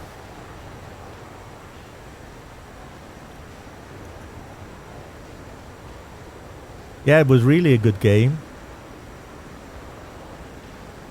I believe the auto mode doesn't like TF abbreviation for whatever reason. So when you guys try to type ETF, please do ETF without the hyphen. And I'm gonna take care of that. I need to go and allow all of these stuffs. In a matter of seconds, if I don't do that, then it's gonna be disappeared, and I have no chance to do it. So it's kind of crazy.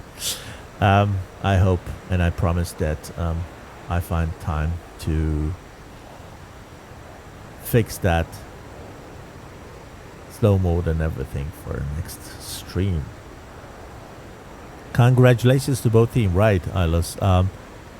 It was really good match. I think the TAC views, if we can get a hand on it and be able to get it, it's worth reviewing over and over, because you can always learn a lot of things from big teams and big pilots like that. Yeah, thank you guys for being here. Appreciate that. I do my best. Night, the dodgy night. Do my best. I'm pretty much mature, but I love DCS like all you guys do. I fly also competitive, and this way it is a great pleasure to do it. I have also my fun. and I enjoy it. Otherwise, I wouldn't do that. And I'm happy that you guys get into it and watch it. So it's not for nothing.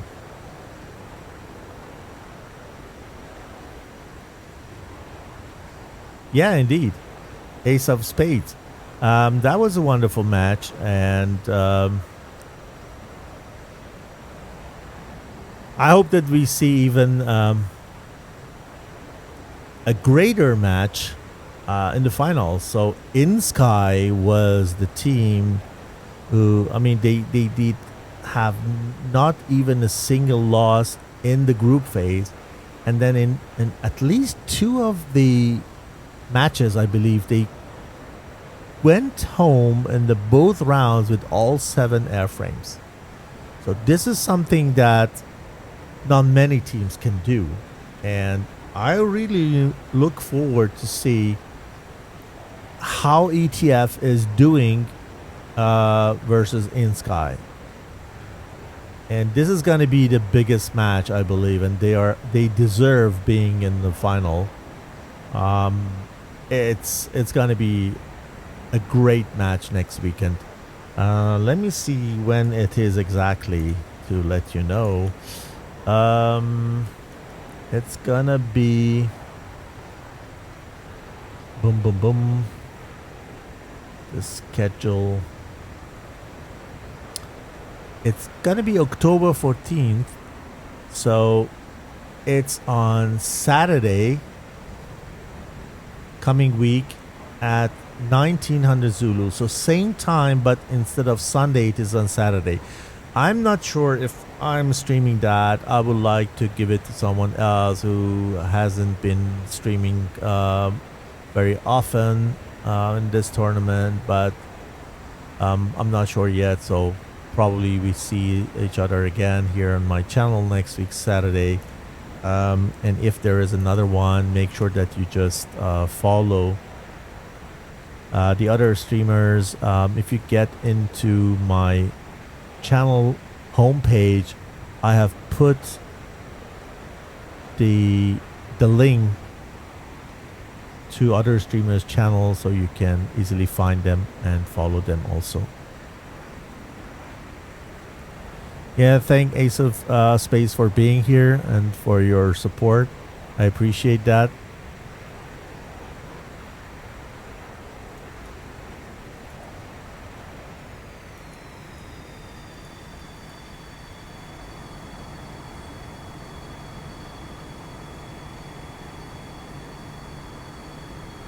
So,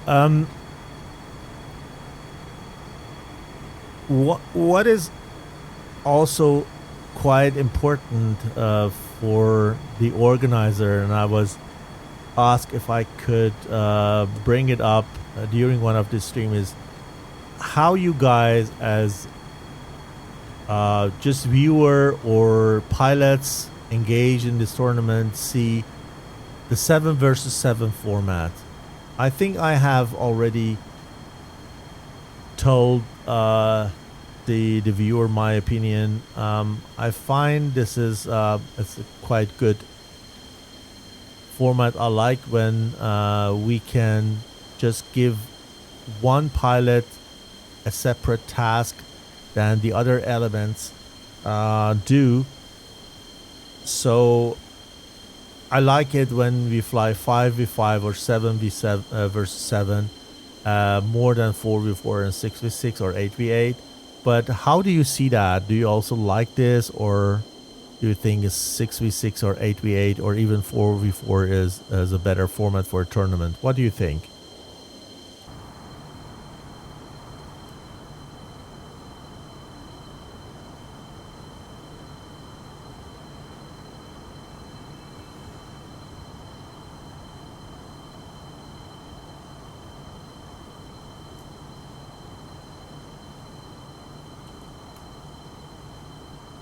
So here's the first landing.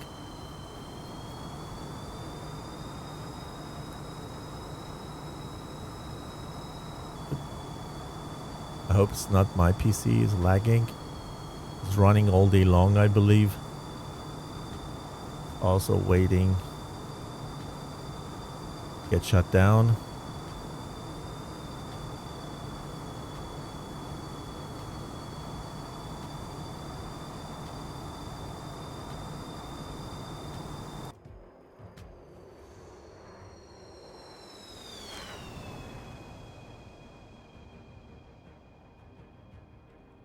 Good one.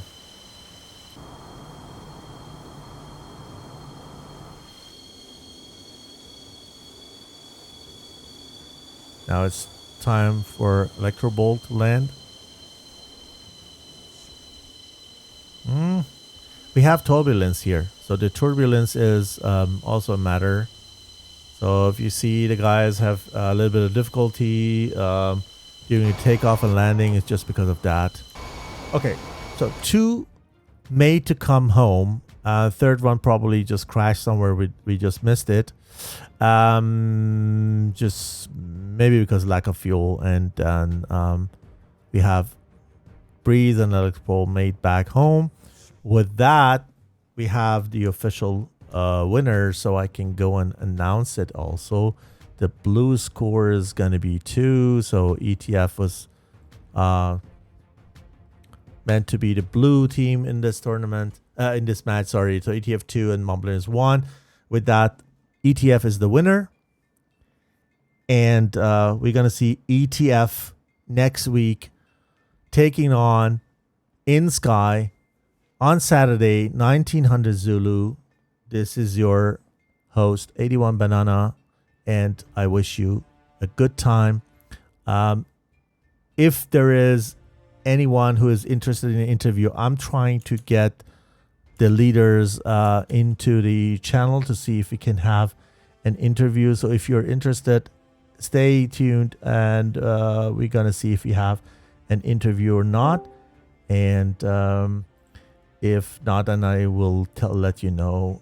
So if you guys would love to, then leave the stream. So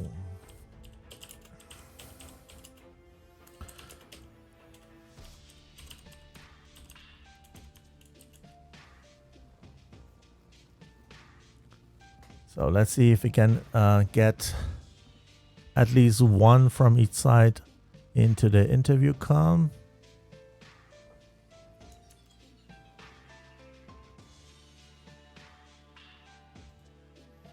And till I get that confirmation, gonna send you to a short advertisement, and we're gonna be back with the result if we have an interview or not. Don't go anywhere. We're gonna be back soon.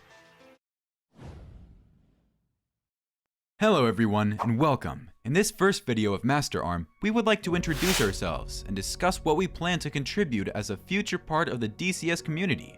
So if you've been wondering what Master Arm's up to, this is your video to watch. So let's get started.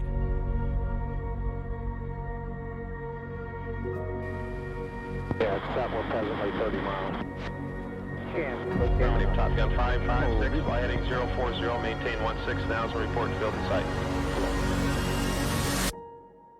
Master Arm is the new DCS server provider for players and squadrons. We're a small but agile team of 2 senior IT engineers with more than 15 years of experience in the business, 1 senior content designer, and 3 members of our technical support, primarily based in Europe. Master Arm strives to play an active role in the community, to contribute something indeed, because our team all met through the same community, for which we're so grateful. We believe this community is genuinely worth contributing to. So we decided to start working on something. We realized that running a dedicated DCS server and its maintenance can be complicated in general, and it would need one to be somewhat tech savvy. But that wasn't just it. The pricing was also of our concern. Pricing is an essential part of a product, a first impression, and first impressions are forever.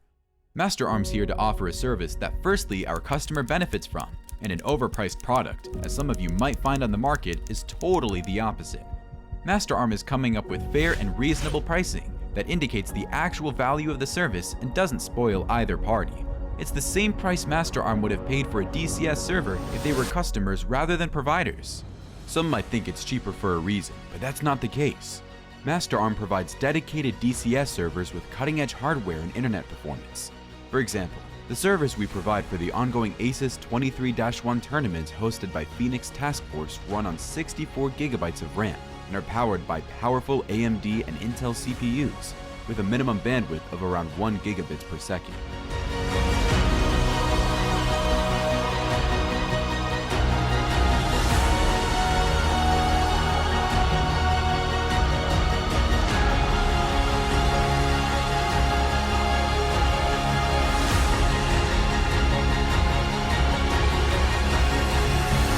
That's where we like to conclude it all for this episode.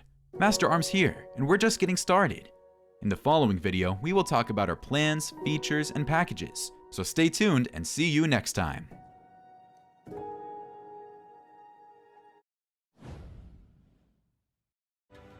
Okay, we are live now, back with the great pilots of night. I have here in the virtual studio Enjoy, Breeze, Riker, Aspen, and Sacris. Welcome, gentlemen. Hello. Thank you. Hello, thanks for having us. Thank you for having Sure. us. What a match you performed tonight. So I think we had everything fast. We couldn't even follow, even in the TAC view session that we had between the RTB and landing. We couldn't cover all those scenes, so everything went very fast. The chat was surprised. I was surprised. This quality, and I would like to just give you the chance now, before the questions come in the chat or from me, to just express your feeling after 3 rounds of intensive fight. So maybe ETF starts first. Go ahead, Aspen. Oh yeah, no, I'll lead off. I mean, one the feeling that we get is we're very, very thankful. Mumblerines put up one heck of a fight. It was very fun. We knew they'd be aggressive. I always say commend you guys on hitting your notches, hitting your positions, and just it was really, really tough match. So we're excited that after that round 1 where you guys got us to make some adjustments and come back. So we're very thankful for that. Great. Yeah, and from our side as well, like, congratulations again, and it was a very well-deserved win. Did things better than we did in the end, and won the match, and it was a great game to fly. Yeah, I mean, look, we made some pretty bad mistakes on the last 2 rounds, and you guys capitalized on those mistakes and won. So you guys are deserving. So congratulations. Thank you very much. No, thank you guys. And well, sorry, Riker, but I would also have to say, especially with Beef in the 15, it's really impressive seeing how it's a new module, but seeing how pilots are flying it. So it continually becomes more and more of a threat, which makes it very difficult. And you guys fly the 18s and the 16s so well. So congrats on that. Okay. Yeah, thanks. Yeah, he's been putting a lot of time in it, and gets to show sometimes. Yeah, let me see if I can just get the Discord into the add it quickly to the screen so that the people know who is talking. It's probably also a good thing. Let me try it and see if it is working. So the interview, yeah, okay, here we are. So got a little bit bigger here, so give the audience the chance to see who is talking. Here we go. So we had it on the screen now. So there is one. The first question from the chat. Fruitcake asks, why does Enjoy always end up in Furball? Does he challenge of 3 versus 1? Does he enjoy the challenge of 3 versus 1? Okay, do you enjoy that? Oh, definitely. Definitely. I don't know if you always end in that, but it was the case. So question for Mumblerines. Did you change your approach to the enemy on the last round? If yes, which was that? Something like this. So it was also my question, so we can maybe combine that. The first round, Mumblerine just was successful. And then what has been changed between these 2 rounds? Maybe you guys first, Mumblerines, and then ETF, gonna explain us a little bit more of let's say, insider knowledge and everything, and share with us as long as possible. What has changed? How do you deal with that? And what is exactly the thoughts that you have after the first round for both teams, when you win and when you lose, to get back, and for ETF to come back that strong?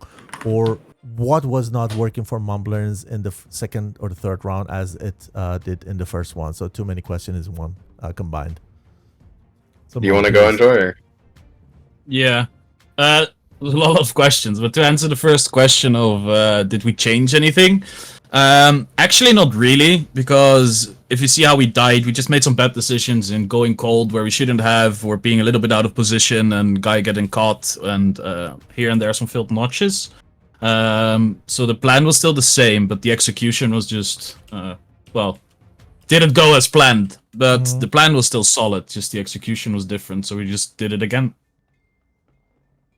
Okay. How does the other side see that?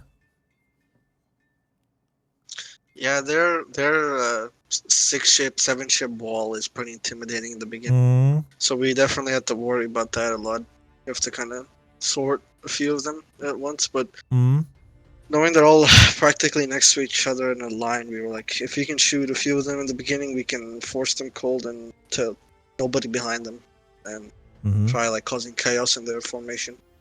That was the idea. Just cause confusion. And it worked. In second round, it worked really well. Your whole right flank or your left for us was way behind. Yeah. Yeah, great. So for you guys, I mean, for ETF, it means facing N-Sky in finals. Yes, once again. Gonna be tough for both, right? ETF just showed that they are able to not only win the round but also come back. Mumblerines is a very strong team, and this was an early final to me. But the next match is going to be against N-Sky. Do you do any kind of preparation, or you do just what you do, or you study the opponent beforehand and change his strategy, or how you deal with that in general? Yeah, we had been watching Mumblerines from top 8, because obviously we played them before a while ago, so we had a good idea. But in Sky, I've been watching them since the start of the tournament, so every single game, every single second of their flying. So I've been watching them a lot, and we're ready. We really want to play them. Everyone really, really, really wants to play them. We had them top 8, we had them top 4, we have them in the final. It doesn't matter. We just want to beat them. Yeah, sure. I mean, you go in to win, and you're always in action. You're just following the tournaments and the team, so you have always on a level that you can say, okay, I know exactly what my opponent is doing. That's what you want to say, right? Yeah, of course, and the team is really looking forward to fighting against N-Sky, because I don't know if you were watching the SATAC games, but that was who we had our final against last year. So hopefully we can have a nice rematch on almost the same playing field again on the final stage. So we'll see how it goes this time. But we're really looking forward to it. Yeah.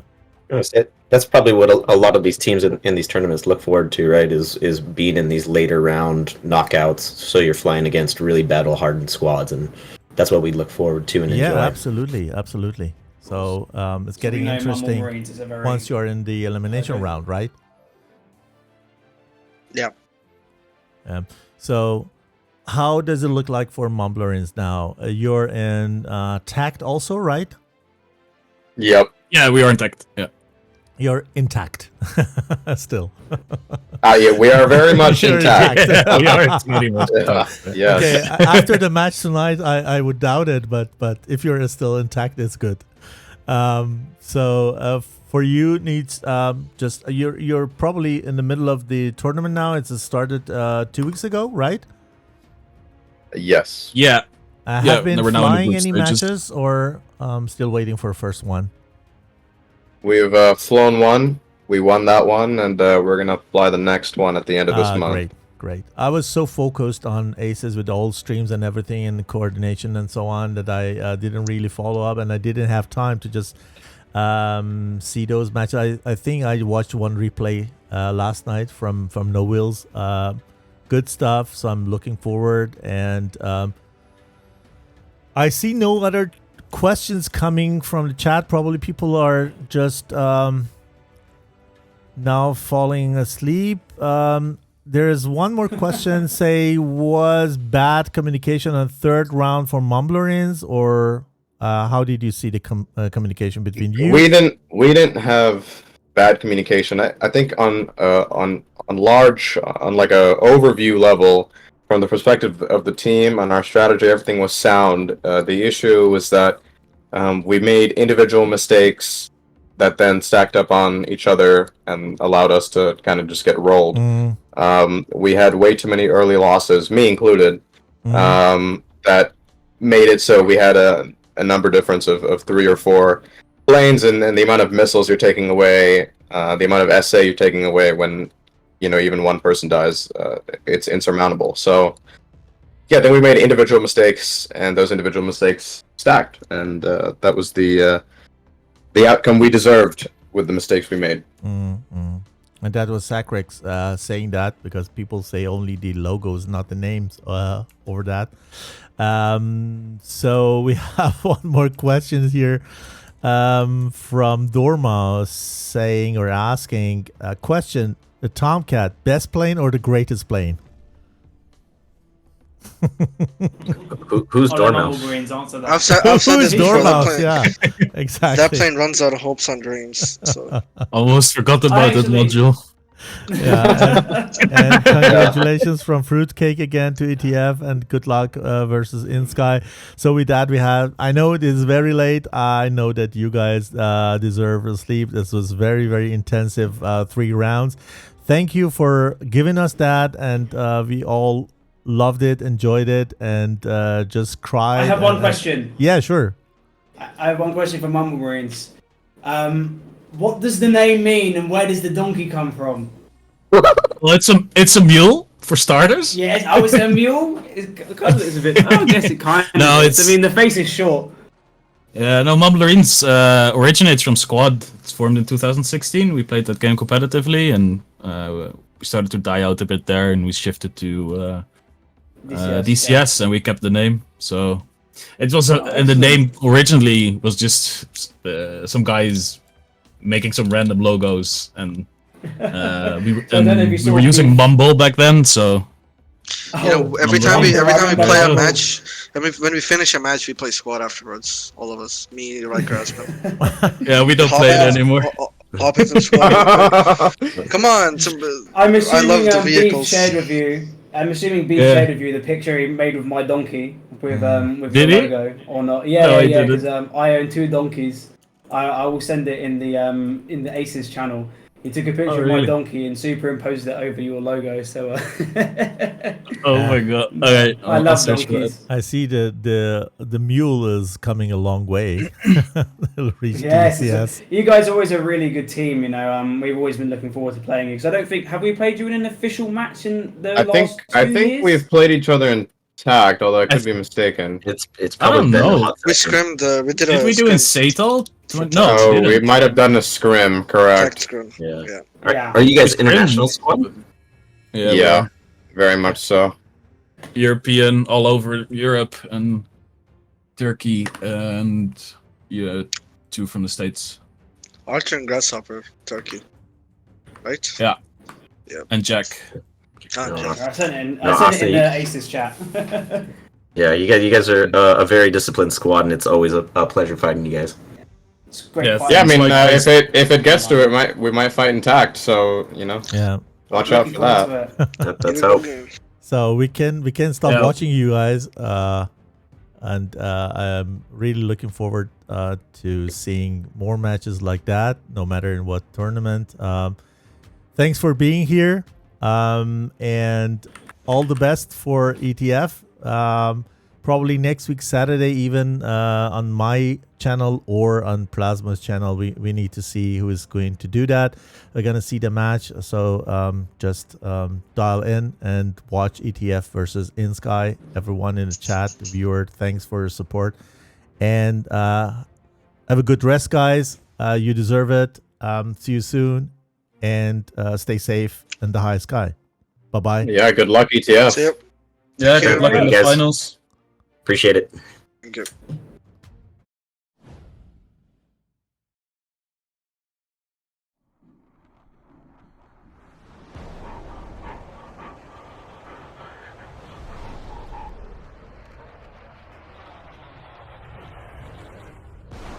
Devils ingressing now. How's the eastern group looking? Level 1, we've got you covered. Eastern group is still cold. How far out are they to the target? They're coming up on 10 miles out.